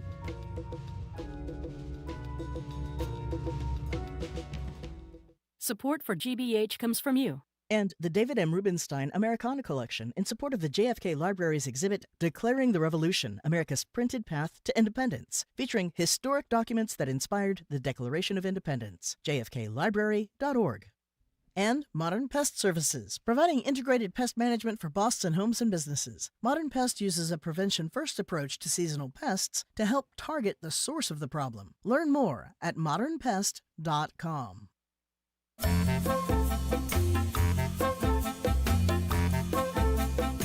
You're listening to the Curiosity Desk on GBH 89.7. I'm Edgar B. Herwick III. We're streaming live at youtube.com/GBH News. Well, with no recordings to lean on, how is a historian supposed to gauge what anyone actually sounded like 250 years ago? Were our founding fathers around here dropping their eyes the way they might today? Incredibly, there are ways to peek into the past. With us now in Studio 3, librarian by day, Abigail Adams, interpreter by night, longtime friend of the Curiosity Desk, Sarah Walsh. Alongside her is dialect coach and the man behind Voicing the Past, a speech and accent coaching program for historical reenactors, Christopher Davis. They were recently in town for History Camp, which just happened. We'll talk about that. But first, we're going to get into the subject of their podcast, which is all about the letters of Abigail and John Adams and what they might have sounded like. Christopher, welcome to the Curiosity Desk. Sarah, welcome back. It's great to be back. Thank you. All right, so for folks who don't know, I think a lot of folks around here do, of course, but let's talk about, the source material for all of this, which are these letters between Abigail and John Adams, right? I mean, they exist. They're out there. They're at the Massachusetts Historical Society. Yep. And they're sort of these great artifacts of American history, right? Yeah, and last time we were both in Boston, Christopher and I visited Massachusetts Historical Society and got to look at some of the original transcripts because looking at the original documents is always your best bet when you're trying to determine, based on the letters, what people were actually saying, how they pronounced things, because transcripts can have errors. Transcripts can have an A where there should be an E, things like that. So, yes, the Massachusetts Historical Society is a fantastic resource. They have the bulk of the letters there. Some others are at BPL. Is that right? I think that's right. And a couple, scattered kind of around the country, but that's kind of the main resource. And they have them online, both in transcript and original facsimile. So you get access to them, whether you're here in Boston or anywhere around the world. So how does Christopher? How do letters like this help you sort of decode the way people sounded? Why are primary sources so important in this context? Yeah, so I actually begin with a lot of reading of a lot of secondary and primary sources to get a sense of how English has been evolving since the Middle Ages. It's gone through a lot of changes since the Great Vowel Shift and all those changes that took place as the populations were shifting around in England and then started to move over to the Americas. So I get an understanding of the foundational framework of what was changing within the language. And then once I have that sense, I can then take it to a primary source like their letters and look for the little clues that are in there of how maybe they individually might have pronounced things that might have been different from the way someone in London was pronouncing things at the time. But it's tricky, and I do sometimes find myself having to fill in the gaps a little bit with guesses. Educated guesses. There you go. There you go. So, two questions. One, why would you want to be able to read these letters out loud? And then B, and I'll ask you this too, Christopher, why does it matter if you're reading them out loud accurate to how they would have been read out loud there? So let's start with, why would you read these letters out loud? Because it was often how the letters would have been experienced at the time. So letters were not just a transaction or a means of sharing news. It was, you'd sit down with the whole family to hear what was in the letter. The whole family needed to hear the news. The whole family wanted to know how the writer was, how their family was, how their friends were. Everyone was sharing this information by word of mouth. You'd then pass along the letter to your other relatives who would then sit around and read it out loud so that everybody could hear what was going on. So it's much more like a group Zoom than it is like a letter. letter. Really, yeah. Like in so many of the family letters, it's, please tell, Richard and Betsy and everybody else, send them all my love. You're hearing that said, not just transmitted in a letter. And so much of life in the 18th century was out loud. There was not as much literacy as, there is now. Things were written to be disseminated, whether by voice or by conversation or whatever it is. So bringing the letters back into the voice, it's not just this static piece of paper anymore. It's a living performance of how it would have been experienced at the time. Yeah. And Christopher, I mean, you've dedicated your life to making sure when people do read these things out loud, they do it accurately, or we have as close of an understanding of the way it would have sounded specific to the time. Like, why you spend all the time doing this? Does it matter? I feel that it does. I feel that it helps us connect with the past in a way that we really can't in some other ways. It really helps us see the people in the past as real humans that lived, especially because so often in media, movies, plays, whatever format, when we see the past presented, everyone's always talking in a British accent. Yeah. They're always... even if they're French. Right. Or especially if they're French. If they're Russian, if they're French, it doesn't matter. They speak in a very high-class British accent. Yeah. And that accent didn't even exist until the late 19th, early 20th century. And so for me, I'm like, we can be more authentic. We have the research. And especially now, there's this huge movement in dialect coaching and acting for authenticity in present-day accents. Now that we have access to YouTube and the internet, you can go online and hear what someone actually sounds like in a specific place around the world. And so if the actor doesn't faithfully represent that, they're going to get panned for that. And so I feel that we could begin to do the same for the past as well. You're listening to The Curiosity Desk. We're talking with historical interpreter Sarah Walsh and historical dialect coach Christopher Davis about how you figure out what Abigail Adams sounded like. So this is how you two come together, right? We've had you on the show before, Sarah. You are Abigail Adams from time to time, and you have worked with Christopher to kind of get to the heart of what Abigail Adams might have sounded like. Can you all give us a little bit of a demo of how you work together? How does it work? So, I had been, as you know, working toward kind of the most accurate impression I could do with hand-sewn clothing and hair and shoes and all of that to give me the correct posture and the correct stance and everything. And I learned about Christopher's work. It was lockdown. We were, the first connection was over, Zoom in 2020. And I learned about the work that he was doing, and I thought, this is the final piece. This is the essence of Abigail. This is where I can really embody her and become her. And, you know, I reached out and we started talking and kind of looking at the letters, because that's where the bulk of my research has been, is in the letters, and kind of teasing out what that would have sounded like. And that was, I mean, you'd been doing living history and interpreting for a while before that, and kind of noticing, like, what am I giving the audience when I'm not speaking, you know, as best I could as an 18th century, even a 18th century character and not a real person. Just, you know, what's that sounding like for them? Yeah, I was working at the Boston Tea Party Ships and Museum, and, you know, when I was portraying someone from 1773, and I'd put on my history voice, and, you know, and I'm suddenly more articulate. Is that how people really spoke back then? And I'm like, I don't actually know. I need to research this. And I've been falling down a rabbit hole ever since of trying to, like, get a better sense of how can I be more authentic with that. So all right, well, let's do a little. Can we have you read a couple of lines? Let's hear your Abigail Adams. And then, Christopher, maybe you can kind of point out to us or break down, like, how this accent is working, or how you have worked on this. So give us a little passage here, if you could. So this is Abigail writing to John in Boston, July 21, 1776.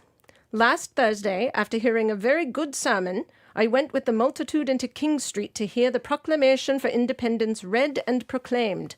Some field pieces with the train were brought there, the troops appeared under arms, and all the inhabitants assembled there. The smallpox prevented many thousand from the country.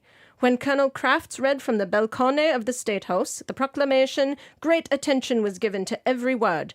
As soon as he ended, the cry from the balcony was, "God save our American States," and then 3 cheers which rended the air.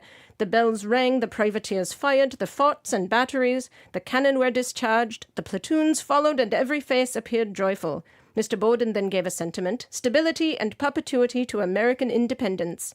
After dinner, the king's arms were taken down from the State House, and every vestige of him from every place in which it appeared, and burnt in King Street.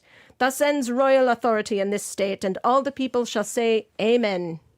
Awesome. So what's happening there, Christopher? Yeah, so I should preface a lot of what I based the foundation of this on are the writings of Noah Webster. The dictionary guy. Dictionary guy. Hey. Yeah, he wrote a lot. He was from Connecticut, went to Yale, and he was alive at this time, and he wrote a lot of writings about what English was doing in the 1780s. And that's the closest really detailed source I have. Yeah. So I use that for my foundation. And he describes a lot of things. For example, the long I sound that you hear in I in there. He tells us that it starts in the back of the mouth, more of an oi. Oi. And so you'll hear Sarah doing that. Oi. I went with the multitude. And also he and all the other contemporaries that are commenting make it very clear that the long A sound in a word like face wasn't this diphthong we use today where we go A. It was more of a diphthong, face. meaning that diphthong is there's 2 sounds there, like A. Yeah, we blend those 2 vowels together today, but back then it was more of the pure monophthong. De, face, proclamation. Which sounds... See, you can do it. Yeah, anybody can Proclamation. do it. Proclamation. And I hear that. You hear a contemporary Irish, some contemporary Irish accents, Scottish accents kind of have that sound. Yeah, a lot of English accents still use that today. Interesting. Yeah. Some of it sounds kind of Cornish, we were saying, or maybe Midlands or Yorkshire. That's right. Yep, I hear that for sure. Yeah. Yeah. That's cool. When I'm faced with stuff that I can't quite answer, I try to find the oldest New Englanders recordings that I possibly can. I've found recordings of folks who were born in the 1830s, really? 1840s. Wow. And they're in their 90s when they're recording their voices. But you retain a way lot. you spoke when you were younger, oftentimes. And so I'll listen to those and I'll try to get a sense of the rhythm and the cadence and some of the sounds as well from that. Cool. Quick before we go, there's 2 things I want to hear about. One, so you have a podcast around this where people can get more. That's right. Tell us about it and where you can get it. So my original thought was we should just be recording these letters in this vernacular. There's no recordings that I know of where, the 18th century dialect that Christopher's been working on has been shared. Put front and center, yeah. But it kind of morphed into a podcast because of this kind of discussion about it, the conversation about what words are giving us these clues and how to sort of shape that around the research he's done, specific words in individual letters, like balcony is this Italian Balcone. Balcone. Why are they using the Italian for that and not others that are Italian? Who knows? Yeah. But that one in particular is a specific, we're using the Italian pronunciation for this. Other commentators of the time, linguists and others, have said this is the 18th century pronunciation. Yeah. So we've kind of done, focus from certain letters that have interesting spellings, interesting words. Other times it's a certain topic, it may be. But the podcast really gives us the opportunity to talk about how we're going through these letters and what processes we're using. Awesome. And then real quick, it's over, but you two were in town for History Camp. Can you just tell us a little bit about what History Camp is? Because it happens every year, right? Yeah, it's put together by an organization called History List, and it's just a group of history nerds that get together and present on topics that they're passionate Sounds awesome about. to me. Yeah, Pursuit of History is the organization. Yeah, Pursuit of History, yes. Yeah. Awesome. All right. Well, we've been speaking with Abigail Adams herself, Sarah Walsh, and Christopher Davis, dialect coach for historical interpreters, owner of Voicing the Past. They've got a podcast together. We talked about Adams' Letters and Language, a revolutionary elocutionary podcast. Excellent title. Sarah, Christopher, thank you both for being with us. Thank you so much. Wait, I'm going to put Abigail Adams on the spot right here. So this is Jared Bowen, host of The Culture Show. How would Abigail Adams have said Jared Bowen? Jared Bowen? Jared Bowen. Okay, I'll take it. Yeah, that's pretty good. Jared Bowen, host of The Culture Show. What's going on The Culture Show today? Well, we've been talking a lot on the show, especially over the last year, about how the Trump administration has rescinded grants and taken a huge chunk out of the arts and culture sector. Well, now we have the numbers to prove it. MASSCreative has issued a report showing us the numbers in millions of dollars, jobs lost, grants lost. We'll talk to all about that with Emily Ruddock, the head of MASSCreative. Carl Sprinchorn, a young Swedish artist who sailed to New York at the turn of the century, went on to become very well accepted by a huge artist circle in this country for, in particular, the way he painted Maine, from the woods to lumberjacks, and then kind of faded from history until now. And a new museum exhibition reveals his work to us again. And then it's our latest edition of Big Little Books with Jill Medvedow, and this week with Jackson Cannon as well, because he's going to be mixing up the French 75 for us. Oh, hey. As we talk about the new little biography of the French 75 cocktail. Excellent stuff. That is The Culture Show, hosted by the one and only Jared Bowen. Coming your way in just a few... It's Jared Bowen. Jared, yes. Wait, how do I say it? Jared Bowen. Jared Bowen. Thank you, Jared Bowen. Thank you. As for us, that about does it for now. Thank God. Curiosity Desk is produced by Aidan Connolly. How do I say Aidan Connolly? Aidan Connolly. Rachel Armani. Rachel Armani. Olivia Corcio. Olivia Corcio. And Hannah Loss. Hannah Loss. All right, our intern is Mukta Dharmapurkar. Say it again. Mukta Dharmapurkar. Abigail would have struggled with that. Mukta Dharmapurkar. That's good. All right. Penny Daniels and Jamie Bologna. Penny Daniels and Jamie Bologna. All right. I said it wrong. All right. Our engineer, John LaClaw Parker. Special thanks to Andrew Maxwell and Maddie Geyer. We will be right back here in 23 short hours on GBH 89.7 and streaming on YouTube. If you can't wait that long, we've got a podcast version of the show. You can check that out wherever it is you get your podcasts. Until next time, I'm Edgar B. Herwick III. How would we say that? Edgar B. Herwick III. Sounds fancy. Stay curious out there.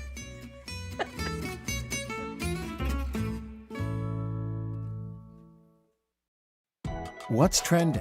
What's interesting? What's going on around town? We're talking all things arts and culture on The Culture Show. Next on GBH 89.7. Funding for our programs comes from you. And MIT Sloan Executive Education, offering short courses on critical topics led by world-class faculty. Professionals can get up to speed on AI, innovation, cybersecurity, and operational strategy. More at executive.mit.edu. The Italian trio Il Volo return with a breathtaking concert filmed in Sicily's ancient Temple of Concordia. There are upcoming tour stops in Boston, and we've got tickets. Tune in for Il Volo in the Valley of the Temples tonight at 7:30 on GBH2. You're listening to 89.7 WGBH HD1 Boston. Online at gbhnews.org. GBH News. What matters to you? 1,000 cuts. Since he began his second term, President Trump slashed federal support for arts and culture. Now a new survey from MASSCreative and 5 regional partners traces a significant fallout across New England. MASSCreative's Emily Ruddock joins us to talk through the millions of dollars lost in grants, eliminated jobs, and canceled programs. From there, the life and little-known legacy of artist Carl Sprinchorn. He was only 15 at the turn of the century when he sailed from Sweden to New York and entered the ferment of American modernism. But it was Maine, its woods, lumberjacks, and long winters that transformed his work. Curator Devon Zimmerman joins us about an overlooked artist now receiving major reconsideration. And our latest edition of Big Little Books is served up with a twist. Series curator Jill Medvedow is joined by Boston Cocktail Authority Jackson Cannon to discuss John Maxwell Hamilton's The French 75, a pint-sized history of an iconic cocktail that traces the drink from World War I to the present, untangling its disputed origins and its many reinventions along the way. That's all right now on The Culture Show. The Culture Show is made possible in part by a generous contribution from the Fiducia Fund, proud to support this station's arts and culture programming.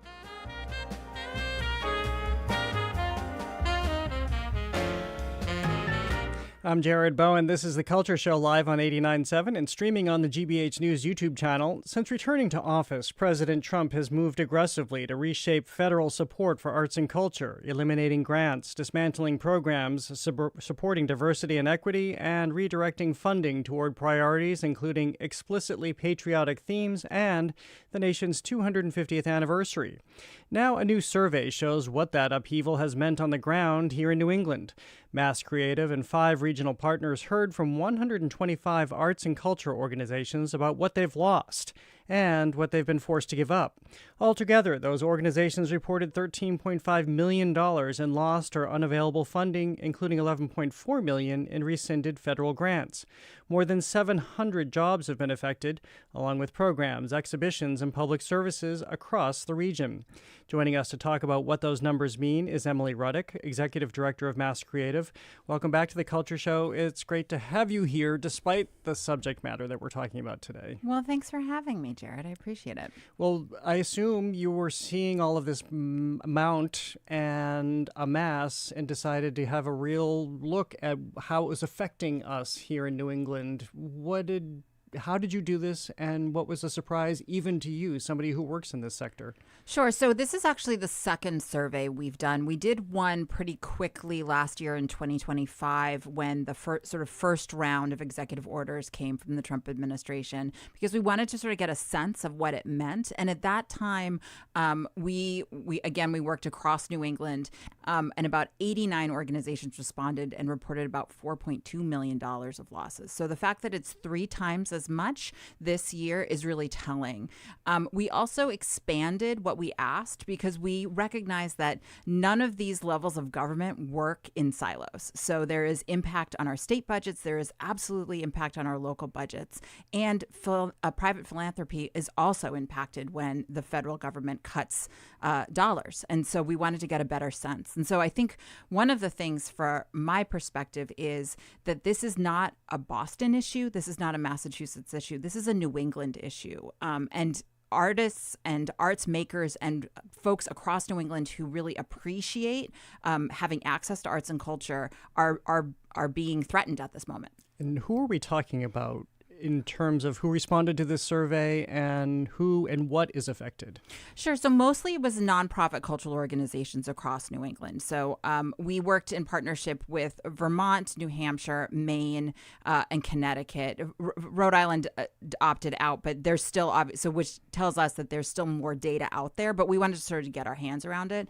And these are everything from our largest cultural organizations to our sort of grassroots community serving organizations. I think perhaps maybe one of the pieces that I found really startling is that when organizations were talking about what programs they were going to have to think about reducing or cutting, we're talking about programs that support rural communities, urban communities, low-income communities, BIPOC communities. These are folks that wouldn't normally have access if it weren't for federal dollars that act as a catalyst to make sure that these things can happen across New England.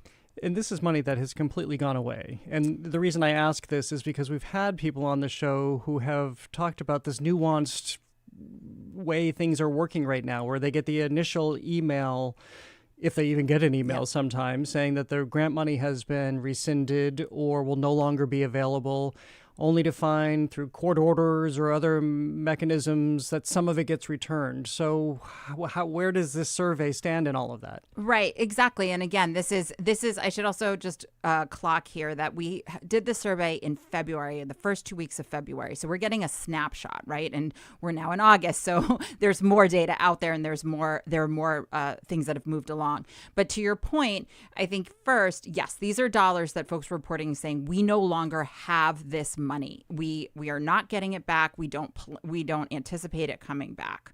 And then secondly, around that point, I think this idea of the lawsuits bringing the money back, maybe it's going to threatening to take it away, just causes so much precarity in a sector that is already on a knife's edge most of the time, right? And our sector is no different than if we're talking about housing or education or transportation, right? Like there's a threat here to really destabilize us, right? And to make us question what we really value. And I think in Massachusetts and in Boston, we've seen how important arts and culture are to bringing people together, our economy. And so all of this precarity just continues to throw our sector into more churn. Well, I think that where people are really feeling the hair raising is in the job loss. Yep. With hundreds of jobs gone, what does this mean? How do you define job loss?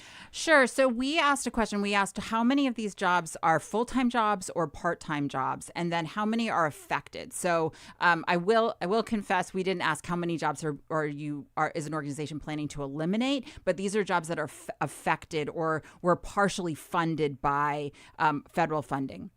And so one of the things we saw is that our full-time jobs, those are mostly our administrators, are the folks that keep the lights on, that make sure that the dollars come in, right, through fundraising efforts or marketing efforts. And then the part-time jobs, that's largely creative workers and independent artists, right? And so I would also point out here is that the entire workforce is being affected by this. And then as we know, right, when that person isn't able to show up every day or their hours get reduced in order to do that fundraising, less dollars come in the door. When an artist's job is eliminated or hours are reduced in terms of programming, that's less programming, that's less direct services to our communities. Well, perfect segue into my next question, which was, it took us years, as far as I can tell, to understand what the effects of COVID would be and what happened when the pandemic emergency funding that kept many organizations afloat, what the effect would be when that all went away, when we got a full picture of the audiences that would or would not return, the patrons who would and would not return. Do we have any sense yet what the long-term effects or even the short-term effects of this loss of grant money and jobs is going to mean? That's a really good question. So we didn't ask that in the survey. We didn't say, what are you planning on doing now? Yeah. But I think what we can anticipate, just like we've seen with we call it the ARPA cliff, right? That moment when all of those dollars that were brought to the Commonwealth and were able to sustain arts organizations sort of stopped because there was a time limit on those ARPA dollars, on that COVID money. What we've seen is that arts organizations are having to make choices like continuing to reduce programming, right? And that's the one that we as folks who are arts lovers or arts consumers are going to feel the most immediately. Then the second one is we're seeing across the country, actually, we're seeing mergers, right? So arts organizations are kind of trying to band together. And that's great because hopefully programming still continues, but inevitably there are jobs that are eliminated through those mergers. And then the third one, and we're seeing it again across the country, is organizations are closing. And so we may not feel that tomorrow, but I would, unless we have some real serious conversations about what we value in Boston around arts and culture, we can anticipate that that's going to start. We're going to start hearing more about that. Because people often turn to philanthropy. We've known for a long time that we rely on individuals. We do on this show. We do at GBH. We rely on foundations to come in with support. Where are the foundations and where is philanthropy in this economic climate? Sure. So I think one of the things that is really inspiring is to see how philanthropy is really trying to meet this moment. They are trying to meet many moments simultaneously. Because you're talking about healthcare, you're talking about immigration, you're talking about housing. Yeah. And so, one of the things that we're starting to really sort of clock, and why we asked that question about what are you seeing a reduction from grants, from foundation grants, or from individual dollars, is to sort of try to get a sense of how are these dollars shifting? We already know that we're seeing shifts in terms of foundations sort of saying we've got to do some frontline giving right now to make sure that food emergencies and housing security is still in place. But that means shifting it away from things that sort of feel like maybe they aren't on fire right this second. And I think one of the pieces here is that the survey tells us that we are on fire, right? Like the fire alarm is ringing, and we need to take note of that. I'm speaking with Emily Ruddock, Executive Director of MASSCreative, about their most recent survey showing the toll of grant money loss and jobs affected by the threats and actual cuts by the Trump administration. All right, I want to trot out something that I've been talking about on the show. I want to see what you think about this. That it occurred to me not too long ago that the artists can't necessarily afford to be victims here, because the reason that arts and culture has been targeted, it is because it has power. Absolutely. There's no other reason that the Trump administration would go full throttle into this sector if it wasn't finding it to be some sort of threat for the freedom that artists have to communicate what they believe, as they have throughout world history. So if that is true, and do you think that's true, what can artists do about it in this economic climate? I think that is absolutely true. I think that if you look at any time a government is trying to control its constituents and its citizens, one of the first groups it goes after is the folks who are holding creative expression and free speech in, holding that work and doing that work. So absolutely, I agree that's true. And I think that is the thing that at MASSCreative we believe most in. We believe in the power of the artist's voice. We believe in the power of the advocate's voice. And so I think this is the time where we continue to get loud. We talk about why arts and culture are so important to Boston, to Greater Boston, to Massachusetts and New England. And this is also a time to engage with our lawmakers. We are really, I think about this all the time, we are really lucky to live in Massachusetts with a governor and a legislature that time and time again are standing up to what is happening in D.C. But that can't mean that they forget to prioritize or they forget that arts and culture are part of that fight. And so I think this is about engaging with our elected officials. Every single one of our legislators, our governor, our lieutenant governor, our secretary of state, they are all up for re-election this fall. And all of them are probably knocking on doors and making phone calls. And every time an artist has the opportunity to ask a candidate running for office, what is your vision for arts and culture? We get a little louder and we get a little bit more attention from those candidates to make sure that they are actually prioritizing our needs when they are governing. You must feel it's working, because I know that we've seen an increase in funding, at least in this last financial cycle, fiscal year. Yeah, Jared, that's the one sort of silver lining I'm holding on to, right? As we're seeing cuts on the federal level and we're seeing on the local level, municipal governments having to make really difficult choices. On the state level, we are seeing year after year increases to the primary source of arts funding in Massachusetts, which is the Mass Cultural Council budget. And that is because the Mass Cultural Council does a really great job of distributing those dollars and making sure that the money they have goes across the Commonwealth, touches all the residents of the Commonwealth. And we have a legislature that gets that and prioritizes that, and a governor who recommended in her budget an increase to the Mass Cultural Council budget this year. And I don't want people to be complacent because it's not a dollar for dollar match. By no means does it replace anywhere near the amount of money that has been lost, as you've illustrated in your report. But and at least they're listening. And it doesn't happen by accident. That took over a decade's worth of organized advocacy to get a legislature and to get a governor who says this isn't something that we take for granted. Art isn't nice, it is necessary. And so we need to keep that conversation going. Emily Ruddock, always great to be with you. Thank you so much for being here today. Thanks, Jared. Emily Ruddock is the Executive Director of MASSCreative. To read the survey, go to their website. Again, thank you. Well, coming up, a Swedish-born painter with a love of Maine and lumberjacks, a man beloved by fellow artists who then largely slipped from view until now. That's next on The Culture Show. Stay with us. The Culture Show is made possible in part by a generous contribution from the Fiducia Fund. proud to support this station's arts and culture programming.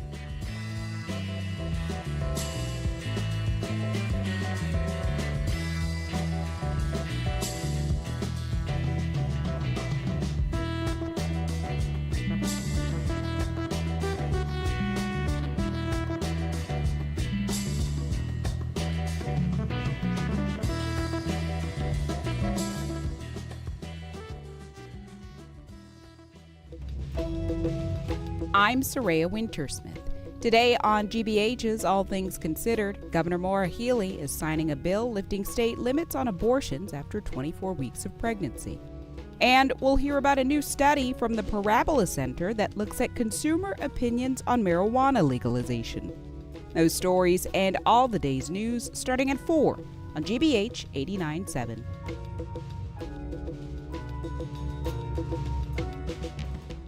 Funding for our programs comes from you. And Gloucester Stage presenting Dalloway, First Love by Lindsay Joel, a modern coming-of-age romantic comedy prequel to Virginia Woolf's beloved Mrs. Dalloway. Starts Thursday, August 13th. Tickets available at gloucesterstage.com. And Roto-Rooter, providing plumbing, drain cleaning, and water cleanup services in North America since 1935. 24/7 emergency services available. Service information and scheduling can be found at rotorooter.com. And PNC Bank, who believes when you pay attention to the details, amazing things can happen. Like when you check the pockets of a jacket you haven't worn since last fall and find $20. PNC Bank, brilliantly boring since 1865. Listen to GBH 89.7, read GBH Daily, and watch the Boston Public Radio live stream. However you get your news, find it on the GBH News app. Download it today on the App Store or Google Play.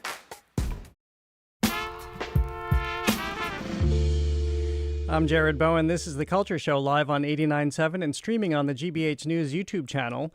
When he was just 15, Carl Sprinchorn sailed from his native Sweden for New York, arriving in 1903 to study painting with Robert Henry. He quickly found his way into the city's modern art world, exhibiting his work and forming friendships with many artists who would go on to fame, including Marsden Hartley.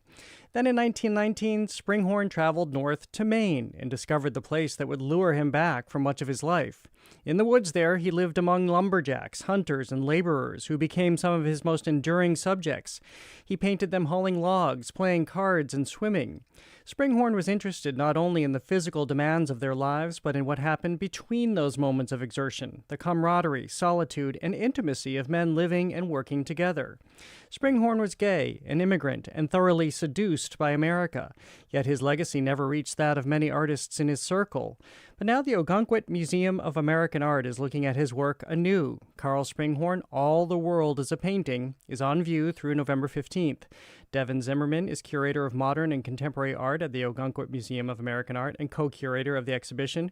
Welcome to The Culture Show. Thank you so much for having me. Well, tell me about this person that so many people, myself included, and I've studied so many of these, or not studied, but reported on so many of these artists through this time. I wasn't familiar with him either.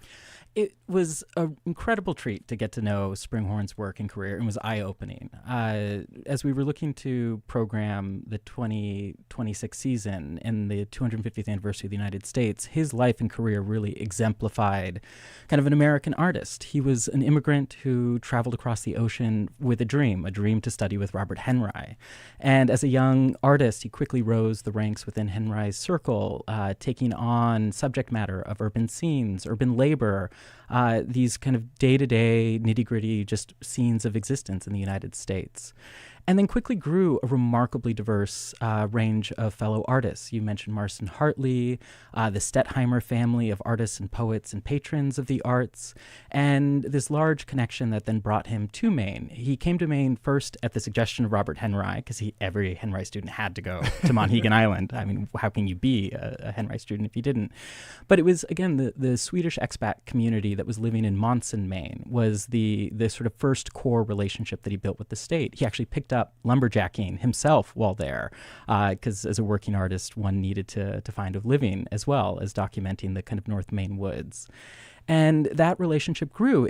What kind of grew out of the exhibition as well was sort of seeing these moments where he constantly is having back and forth between New York and the natural world of northern Maine.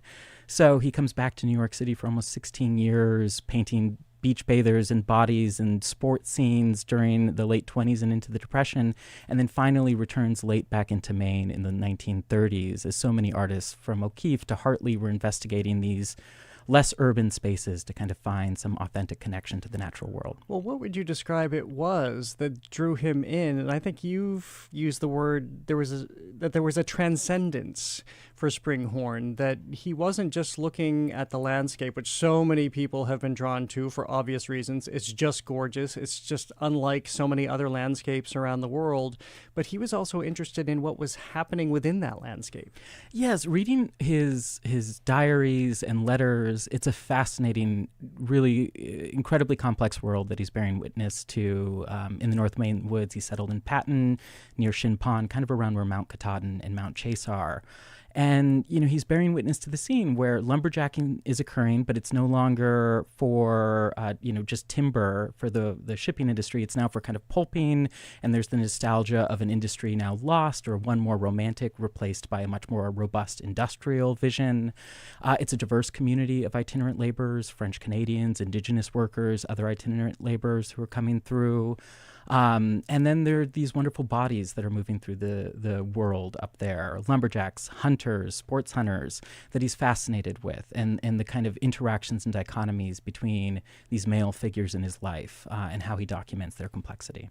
Well, speaking of the complexity, before we get to him being a gay artist and how that plays into maybe him being less remembered, the contrast of New York and being part of that cabaret scene and nightlife and just the energy of a city with the solitude and the quietness of the Maine woods. How was he reconciling those two? He wasn't, like all of us do. I feel like if you're living in Boston or New York or wherever, and you get out of Dodge for a little bit to go up to Maine or to go into Vermont, New Hampshire, these wonderful places that have historically been for escape, after a couple of weeks, you get that itch to want to come back. And I think what really stood out for me with Springhorn is he was someone looking for these intense experiences. And he found them in New York, in the cabarets, with performances in the theater in the 19-teens and early 20s. He found it on the beaches of Coney Island, these wonderful liminal spaces that afforded so much social flexibility. Whether you're queer or you're intermixing between classes and races, the beach became this place for experimentation. Or you're up in the North Maine woods, and he writes about going through winter at one point as these crystalline fields, describing the sound of breaking branches like gunfire or elephants marching through the forest. That just evokes this imaginative world that he's able to kind of engage with. I'm speaking with Devon Zimmerman, curator of modern and contemporary art at the Ogunquit Museum of American Art and co-curator of Carl Sprinchorn, All the World is a Painting, which is on view through November 15th. As he came here to New York, before he fades from view, again, being a teacher of this very famous, being a student of this very famous artist and teacher, Robert Henry, meeting other artists who had gone to be famous, what was his artist circle like, and who was he palling around with? How did that fuel his painting? Yeah, again, he held a lifelong relationship with Marston Hartley, who they exchanged letters with throughout their careers and lives, although they only briefly met at certain little points. An Incredible Summer in Provincetown in 1916, Hartley was actually the one who invited Springhorn up to Ogunquit for the first time. To his chagrin, he thought Hartley would actually host him, but he didn't. Oh, boy. And then the two men met again in California, of all places, in 1919 to open up or organize an exhibition of a Springhorn's partner, Rex Slinkard, who had died during the Spanish flu epidemic in 1918. He was serving as a soldier for the U.S. military. And Springhorn returned his body back to California from New York. And then they organized an exhibition together that was then shown at LACMA later that year. But those kind of discussions, they're constantly talking about subject matter. Springhorn was really attuned to the competitive nature of art making and sales as well. He's constantly writing in his letters about this unsurety of, is the subject matter compelling? Where should I pursue? He explicitly looks towards sports as a field that he could kind of corner in the early 1930s as the Great Depression is setting on, and then later decides the North Main woods is where he best could carve a space for himself, while knowing that Hartley is on the coastline, and engaging with, again, I mentioned the Stettheimer sisters like Florine, and this kind of imaginative circle of New York friends and art patrons, Hamilton Easter Field, with whom he stayed in Brooklyn, and one of the founders of a school in Ogunquit, who invited the vanguard of all of New York up into southern Maine as well. So he was moving and very attuned to both American and European developments of modernism, but constantly striving to find his own voice in that mixture. For people who are on our GBH streaming channel, you can see his paintings of the woods, of these men, the lumberjacks. How do you look at this being a gay artist amid these very seemingly masculine men doing very masculine things? Well, it's the way that he approaches the male figure in the body. It is a remarkable complexity. At moments, there are scenes of, later in his career, of lumberjacks in the cabins, sort of in these really intimate moments, both of confraternity and friendship, but also quietly reading a bit of cowboy pulp fiction, that just catches his eye. Unlike for those who may be more familiar with Hartley's work, which are very architectonic, these kind of geometric French Canadians on the beach, Sprinchorn has this sort of hip-cocked curvilinearness to the male body that is sensual. Again, he was very much interested in the sensuality of the world in which he was living, these kind of intensities of experience that he was seeking out. And his queer identity is one that also maps onto these relationships. It brought him to Provincetown, it brought him to Ogunquit, it brought him to California, and really informed and imparted in these sort of deep, intimate relationships and connections and places and spaces he was occupying on his own approach to modernism and the forms and figures that he depicted. So what happened to his career when so many, again, people he was associated with, if not constantly around, are names today, but his is lesser known? Yes, it's one of those things that by the time he had kind of finished, he really spent a great deal of time from 1937 to 1952 up in the Maine woods, and he was working figurally, even though his style is wonderful. I mean, he uses all of these idiosyncratic colors, these odd oranges and purples creep in, but that point, by the time he was kind of reaching the zenith of the territory that he had claimed, the Second World War had ended. A new politics had emerged, one of the Cold War, one of the Lavender Scare, that along with this persecution of left-leaning individuals, also the queer community suffered from this kind of ideological purge. And so all of that combined with his figurative approach to modernism, it just fell out of fashion and wasn't recouped in the same way that Marsden Hartley's successful branding of the painter of Maine more than anything else did, or George O'Keeffe, who moved into abstraction in these very kind of symbolic ways, but even her too had to be rediscovered at a later point in time. You've mentioned his own musings, his own thoughts a couple of times. How much is there for you and others to study him and to understand how and why he was working? Well, this is the remarkable thing, and I'll also credit my co-curator on the project, Donna Cassidy, who's a brilliant scholar.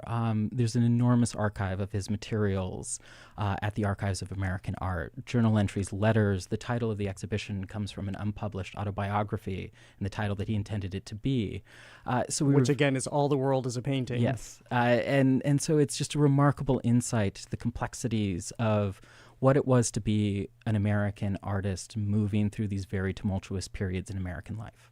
How Swedish was he? As I mentioned, he came here as a very young man. It's so bold, actually, to think about a 15-year-old sailing here to New York and then making a life for himself, but he did it. But how much of his Swedishness carried through his work? I mean, it's a conviction, and he, knew of other fellow Scandinavian artists, Edvard Munch, these figures who had this predilection for expression and kind of a very cerebral and psychological space that filters into his painting. But it's a remarkable story. I mean, he barely spoke any English, was working through the Henry camp. There's letters in which he realized that he missed out on understanding some of the internal jokes among students and friends. But through perseverance, I mean, the conviction of knowing I want to be an artist and I will travel across the ocean as a teenager to achieve it is something that is incredible and remarkable. And I think that kind of conviction carries through even the hardships that he persisted through during his career. What do you hope will happen as this exhibition comes out into the world? You're toting a catalog which is just about to come out. I don't think it's quite out yet, is it? No, end of this month we'll be circulating. It's a really beautiful tome with a lot of wonderful, incisive essays from the contributors. I think it just epitomizes that, this history that we quickly canonize is missing so many things. And there's so many incredible artists lurking within New England, but across the country, who lend a greater depth and color to the American experience, to the approaches to modernism and the multiple modernisms that we kind of have to learn to come to kind of create this diverse tapestry of what modern life was in the United States. So I feel like there's many more Carl Sprinchorns out there and many more opportunities that keep curators employed to discover and tell stories with. Well, before we close, I just want to take a minute to talk to you about the Ogunquit Museum of American Art and what people can experience there right on the coast. We know that this is an especially great place to travel this time of year, but for people who haven't been there and don't know the museum yet, what will they find? One, probably the most incredible view of a museum in the continental United States. I think I could hedge. We're on a cliff overlooking the Atlantic Ocean on 3 acres of gardens that are filled with sculpture. The museum came out of these 2 wonderful early 20th century art schools that brought folks like Hartley, like late Impressionist painters, Charles Woodbury, through to even a young Cy Twombly was stopping through Ogunquit. And it allows us to kind of present this intersection between the national and local conversations of modern and contemporary art, both within Maine, within New England, but across the country, and really set it to the key of a heck of a view. I love museums like the Whitney, for example. Different kind of view, but I love at the Whitney how you can step out for a moment onto one of the balconies, I think between the 4th and 5th floor galleries, and just take in the city and just have a breath for a moment. How do you use the landscape for the way people experience art at your museum? It's one of these things we get to have, both depending on the exhibition, an opportunity for artists to have difficult, fun, playful conversations, and then have a space for them to sit with those conversations. To see new dynamics unfold, we're constantly turning over our exhibition programs because that view and that relationship to the landscape acts as kind of an anchor relationship to our visitors. So every time you come in, we'll have something new. The partner exhibition to this show, called American Conversations, is rotating every 2 months with new pairs of works. So we're constantly churning, and that gives us a wonderful opportunity to do it. Well, congratulations on all the work you've done. It's so exciting, and it's great to understand how many artists are still yet to be recognized. We just talked about a great one of Avital Sagalan at the Provincetown Art Association and Museum, artists who worked their entire careers decades or even a century ago, and we're just learning about them now, which is, from my point of view, extremely fun. I'm sure for yours too. Likewise, it's a testament to them. The artists are incredible. Absolutely. Well, thank you for being here. Devon Zimmerman is a curator of modern and contemporary art at the Ogunquit Museum of American Art and co-curator of Carl Sprinchorn, All the World is a Painting. It's on view at the museum through November 15th. I'll also mention that at the Bates College Museum of Art, it's presenting Carl Sprinchorn Points of View October 1st through December 19th. Again, thank you. Thank you so much. Coming up, Too Small to Fail. It's time for another episode of Big Little Books, our book club series featuring books you can read in one sitting that will also live with you for a lifetime. This edition pairs well with a cocktail. That would be the French 75 to be exact. That's next on the Culture Show. The Cocktail Show is what I almost called it, Devon. Stay with us.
trade. Huge responses from across Europe, from the Danish Prime Minister. Climate. Picture this all filled with ice. Security. Not only do we need to end the war, we also need to prevent the next war.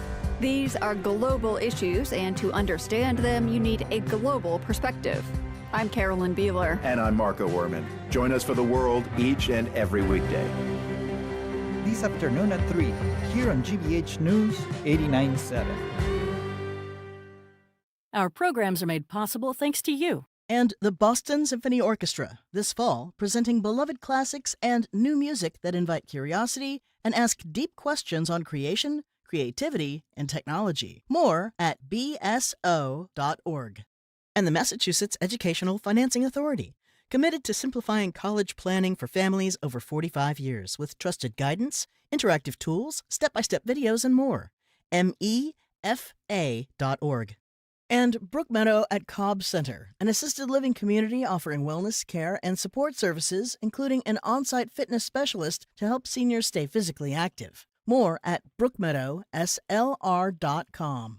Your story matters. So does your confidentiality. Securely message your tips to GBH News on the Signal app. Visit gbhnews.org/investigations for more information. gbhnews.org/investigations.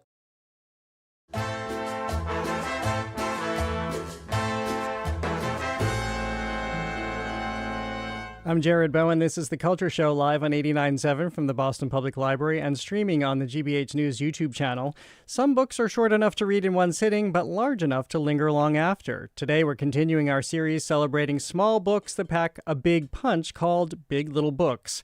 Jill Medvedow is the literary connoisseur for our series. She's also Director Emerita of the Institute of Contemporary Art. This month's edition comes with a twist because we're talking about John Maxwell Hamilton's The French 75, the spirited history of a cocktail born in World War I and transformed over the decades by legend and reinvention. So we're also joined by cocktail icon Jackson Cannon. He's been shaking up Boston's cocktail scene for years, first behind the bar at Eastern Standard and now as beverage director of ES Hospitality, home to some of the city's most celebrated restaurants. Jill, Jackson, welcome back to The Culture Show. Great to see you both. Great to be here. Thanks for having me, you two. Well, I'm going to be fully transparent. I feel a little bit like Andy Cohen here because this all came about because Jill and I are known to, when our schedules actually align, we have a drink at Eastern Standard, which is where we saw you, Jackson, with the first time in all this time, actually. I'd actually seen you at work in the field, in the wild. And you suggested this book as we were talking about what we would do next. Well, I think I first tried to just invite myself on for any book that you had that had a drink in it that I would come make. And then Jill was at least kind enough to be like, well, what do you have anything in mind? And so I suggested this, and I was just glad that you guys went for it, you know? Well, now, and I'm realizing, Jill, this is a great choice because there is so much to talk about. Jackson always comes in, if you're streaming on our GBH News YouTube channel, you always see him with his bar cart with many ingredients because there are many variations of the French 75. I'm just going to make us one. I'll probably make it a little bit on the early side, but we should just kind of go ahead and talk, and then I'll talk about the drink when we kind of get there. But I could use one while we do this if that's... Okay. So if you guys want to get started, I'll just do this. Well, so this is going to literally pack a punch, this little book. I've never actually had a French 75. Have you? I don't think that I have either. There we and go. Even if we have, we're realizing it might not be the French 75, whatever that is. Exactly. So this book, Jackson asked me if I liked the book, and I had to admit I didn't really love the book because it isn't actually kind of a literary book in the way that we've been looking at people, writers who craft every word and sentence and structure. But in fact, the book tells us about bartenders who applied that exact craft to their mixology, the incredible precision, the almost microbiologist, as they talk about, to making their drinks. And what I thought best about this book was its connection to propaganda, which I didn't actually think Hamilton went into enough. So I ended up thinking that a lot of the quotes that I pulled out are really quotes, not of his writing, but where he quotes somebody else. Right. I ended up, my dear friend Rose knew I was coming onto this show, and she ended up forwarding to me, she said, "This is weird. I just got this video about the French 75." And it was this video of David Leibovitz interviewing Frank Audu in Paris about this drink. But Frank said something I thought perfect for all of us, which is, he said, cocktails are always just the beginning of the story. That's fascinating.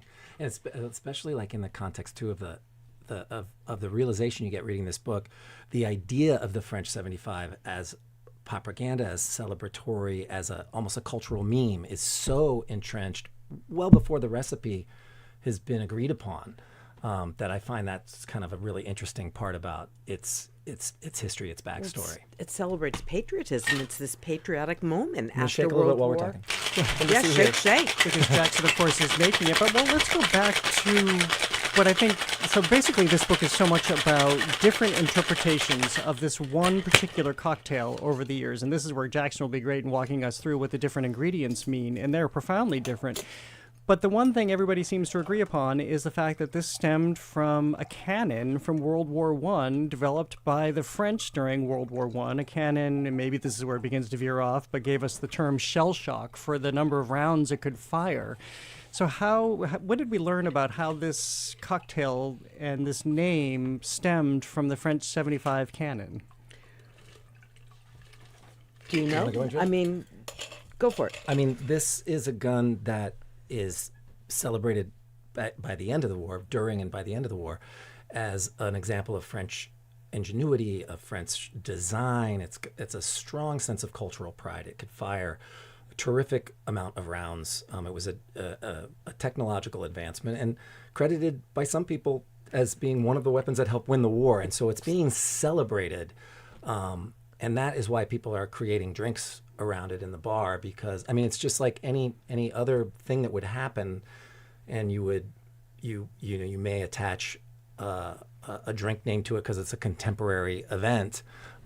People are doing that more than they're thinking, I'm going to invent the French 75. They're just thinking they're mixing something up and saying, here's your French 75. It's going to kick you just like a day spent under those famous guns. You know? And the original one used like apple brandy and Calvados, so you can imagine like local produce. One of the things I got from this book is I started not liking original as the idea. And they're all original.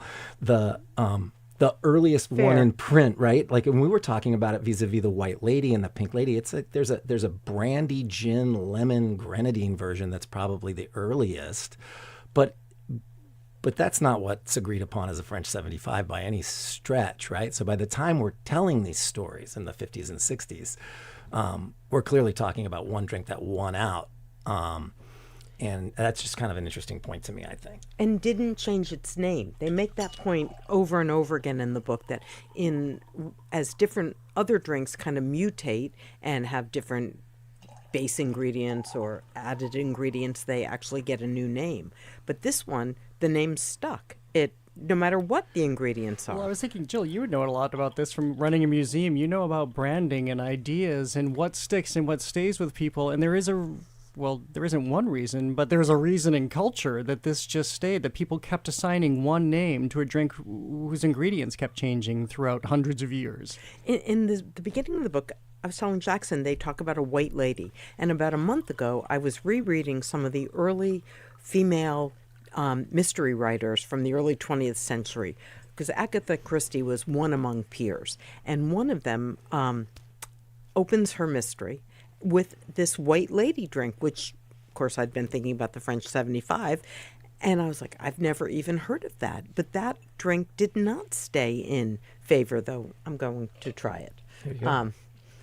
So now, Jackson, tell us what you're making, well, in basically the evolution. So I'm jumping to the end of the book here a little bit, because another thing that I took away from this was this idea that it's an invented, authentic New Orleans cocktail at this point, because for over 25 years, it's been being celebrated as the brandy version, sometimes apocryphally told as an origin version. It's not really. But Arnaud's opened a French 75 bar right around the time that we all started going to New Orleans every summer to celebrate Tales of the Cocktail. Famous Chris Hanna apply this version of the drink. It is a terrific version. It can definitely be your favorite. It is not how I learned to make one originally. But, you know, in 2005, if you did a search for New Orleans cocktails, you get the Sazerac, the Raffignac, and the De La Louisiane, the Ramos Gin Fizz. You would not get a French 75 associated with the city in any way. And now it has this deep vibration with this great version with an aged spirit, a wonderful cognac. And I just think it's arguably the best, but it's also the most modern in a way that encapsulates this entire story. So that's why I wanted like us to the share this canon, one. it appears not to miss its target, right? Cheers, friends. Well, cheers. Cheers. So tell us what is in this version that you've just made and we're all tasting right now. It's very similar to the one you would get French 75 or at Jewel of the South in New Orleans. This is Pierre Ferrand's Ambre Cognac. I sometimes use their higher proof cognac for certain kinds of cocktails. With this, the delicacy of it just really shines through. Lemon juice, a little bit of sugar and water, simple syrup. And I'm using a sparkling cava. It's a nice dry method champenois cava, and I've adjusted for the fact that it has a little bit more sweetness than champagne. And that just makes for this kind of powerful, mineral-driven, really balanced drink, I think.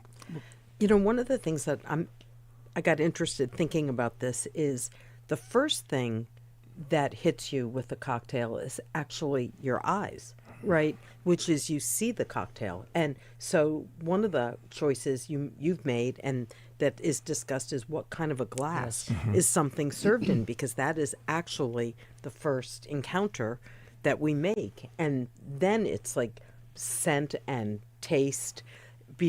But before any of that, you're looking at it. How do you think about that? I like the flute's functionality in being tight together for a champagne cocktail more than I actually like it for drinking champagne. I think I'd rather have a wider glass for that wine. This also has this like elegant, lethal look, and it's kind of long and pointed. But yeah, that's why I went with the twist in, something we don't always do, but like first we do eat with our eyes, so Epicurus said. So it's just like to see the bubbles like kind of swimming around on this, and this is kind of the way that they would do it in New Orleans now, is to like give you that twist to kind of telegraph to you what the flavors you're going to be enjoying are. If people are just tuning in, we're talking about the book, The French 75 by John Maxwell Hamilton. I'm speaking with Jackson Cannon, beverage director of ES Hospitality, and Jill Medvedow, of course, who is our literary connoisseur with an assist this month with Jackson Cannon, also emerita of the Institute of Contemporary Art. So Jackson, take us back to the beginning. You were tasting the end, but what do you make of the ingredients and what were they at the beginning when this cocktail started to take hold? And by the way, I loved one little bit from the book that reports that Charles Dickens asked for a version of the French 75 right here at the Parker House in Boston. The center of the universe, the hub. It's interesting to me. The earliest versions just track with other cocktails of its time. None of them show any particular innovation. The touch of absinthe, the kind of the balance of grenadine, a popular ingredient against lemon juice. By the time I'm learning this drink, it's 80 years old, and for 50 years of that time, it's this gin cocktail made very similar to this one, right? So that is what we think of as the original, the first to win out the fight against all those other little subplots. I love that you pushed back on the idea of the original. That is such a fair point. But also it kind of hooks back to the introduction of Hamilton's book, which may have been my favorite part, when he's talking about the 18th century l'affaire des 14, right? Yes. And the 14 people who are thrown into, prison in Paris for what the king considers slandering the king in poems, but that the idea being that this orality, how the poem is communicated from one person to another, so that they can't actually pin down. Well, it's exactly germane to this, and that we can't ever know who mixed the first martini. I put a drink on a menu. I love that person though. A couple years ago, I put a drink on a menu a couple years ago called Swipe Right. Was I the only person putting on a menu Swipe Right at that particular moment? No, they were all over the place. Will a recipe win out? the question in the modern era of how what will be remembered in the future is a hard one because there's so much more lifetime documentation now. But that's what's so interesting about these. It's the storytelling in the moment, but then captured from a distance, and then it becomes the system that we're working in. It becomes a culture. And the means of communication. So you're talking about a meme, right? This idea of a meme, but that's actually what this historical 18th century affair and it's less about ownership. It's the content is living itself in the culture in a way. And that's a Boston connection too, because the person who wrote like the book on that era is the former head of the Harvard University Library, Robert Darnton, who I think you may have did you interview him once? I think he had a WGBH showing somehow, a brilliant, erudite, brilliant person. I met him a couple of times through a friend. But the idea of actually trying to track, to diagram, and to understand communication before it is written down, before there are all the documents and trails that we now have, is fantastic. Well, for me, that became the most interesting part of this book. I love that we have different parts of the book. When he begins, the author, John Maxwell Hamilton, begins taking us to Paris and to London. So we go to the Savoy, we go to Harry's New York bar in Paris, and then he comes back home to New Orleans. But understanding each of those famed bars' role in cultivating this culture of this drink and then enshrining it, as you're talking about, eventually it does get enshrined in some of these early cocktail books, including one of the earliest. Well, to that point, though, McElhorn's early recipe bears no resemblance to what you get at that bar now when you're in Paris.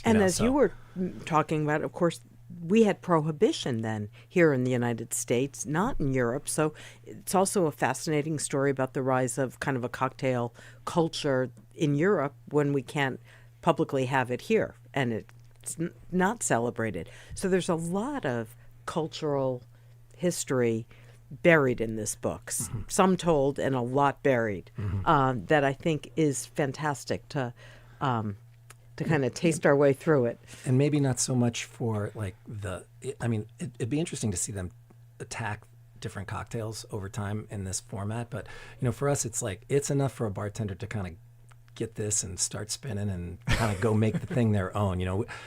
I make as many French 75s with tequila these days as I do with anything else, and it is a delight. It doesn't really have its own name in the commonly accepted one. People have been doing it for years. Can we come up with a name? Let's get people sending in names. Let's do it. But the other thing I love, that I think most people will remember, is the scene in Casablanca, the movie, right? And that is another example of patriotism and propaganda, when at Rick's American Cafe, where the Germans are in and trying to dominate with their presence and their mute, and all of a sudden the Marseillaise starts, but you see this one woman who comes in, she's been jilted, by Rick, and she is in with a German officer, and as the Marseillaise begins to kind of swell,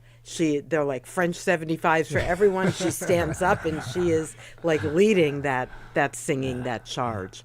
And it's an amazing surge of emotion and a turning point in the movie. And the one we mostly remember, because he points out that there are two different John Wayne movies where you find the French 75 also offered, but it's solidified. Jet Pilot was the only one I knew. Yeah, and then one more, but it's solidified in Casablanca just the way perhaps the Martini is by way of James Bond. We've had that discussion with Jackson already. Right. Well, there's a lot of that. They talk about Ian Fleming, right, in this book, and who wrote about James Bond and how his connection to Harry's bar, right? And so there's all this really interesting connections to writers, but also to journalists. And this idea of the journalist watering hole that we've seen in many other forms of popular culture is very present in this book. So if you are looking at this and you see these variations throughout history, First of all, I have to pause. I'm going to interrupt my own self. Absinthe. Yes. The use of absinthe in this in a couple of different ways. Either it's a direct ingredient or Pernod. One of them uses Pernod. Exactly. Or you're just kind of tossing it and then tossing it out. How do you see absinthe used here? Oh, that's a classic French accent ingredient. It's so used in small amounts in cocktails that there's a version of give the drink a name and then say improved after it. For a time meant adding a little absinthe. It seems that would be, it's a strong ingredient. It's a high cultural identity ingredient for the French. Absinthe ascended when their wine industry was under siege in the 19th century, under siege by phylloxera. So it has a lot of different reasons that it would be used in a little or a lot. Yes, in that video, the David Leibovitz and Frank Odu, they put some 5 drops of absinthe in the drink. And I was like you, I was like, okay, what's this? And just from a drink making perspective, I'll say that's a matter of personal preference. It isn't objectively better or worse. If you like that flavor and you like that effect, and it's for you, that's just like a coffee as you like it kind of thing. It's seasoning to the already existing structure of the drink. All right, well, I have to save our last couple of minutes for 2 things. Jill, you have already picked out our next reading assignment. So people in the waning days of summer vacation, you have something. But before we get to that, Jackson, you have a garden party that's coming up on August 20th. Tell us what's happening. Thursday the 20th. We're going to actually start with a spritzy little cocktail that you might see is connected to this. And then it's a coursed out dinner with beverage pairing option at Standard Italian. It's going to be just a wonderful, wonderful celebration of things in season with both cocktails and wine paired. So. Sounds lovely. Now, Jill, do you want to unveil what we're going to be talking about? You'll have to hold them up. I will hold them up because I'm on our YouTube channel. The Slicks on Sylvia Plath and Taylor Swift by the great Maggie Nelson, and my pinup, Paean to Print by the amazing Hilton Als. 2 extraordinary cultural critics looking at icons of kind of popular music and poetry. And I think we'll have an amazing conversation. I know I'm doubling your homework. You're doubling my homework, but I'm looking already because Jill just gave me this as she was walking into the studio. One is 46 pages, and the other is flipping through. It looks like it's about 50 pages. So we can do it. It's fine because it's usually 100 pages or less. Yes, luckily we can break our own rules. But this one we're under the limit, and I think these many of the books we've talked about, and this one too, they take you to other places and to unexpected ways of seeing the familiar. And again, for people who want to get reading now, it's The Slicks by Maggie Nelson and My Pinup, A Paean to Print by Hilton Als. We'll post those on our Instagram page as well for people who want to follow. Thank you both for being here. Thank you for the cocktail. My pleasure. I did so much talking, I only had one drink. Oh. One sip, I mean. Good health, everyone. Good health. Happy summer. Cheers. Same to you. Jackson Cannon is the beverage director for ES Hospitality, which includes Eastern Standard, Equal Measure, and Standard Italian in the Fenway. By the way, again, their garden party dinner is next Thursday, August 20th at Standard Italian. Jill Medvedow is the director emerita of the Institute of Contemporary Art. She's also the literary connoisseur for our book club series, Big Little Books, not to mention the creative force behind it. Thank you both, and thank you for listening to another edition of The Culture Show. Tune in tomorrow for filmmaker Ivy Mirapol on Ask E. Jean, her new documentary tracing the remarkable life of E. Jean Carroll, from pioneering journalist and advice columnist to the woman who took on President Trump twice in court and won twice. If you ever miss us here on the radio, check out The Culture Show podcast. I'm Jared Bowen. Have a great day. The Culture Show is made possible in part by a generous contribution from the Fiducia Fund, proud to support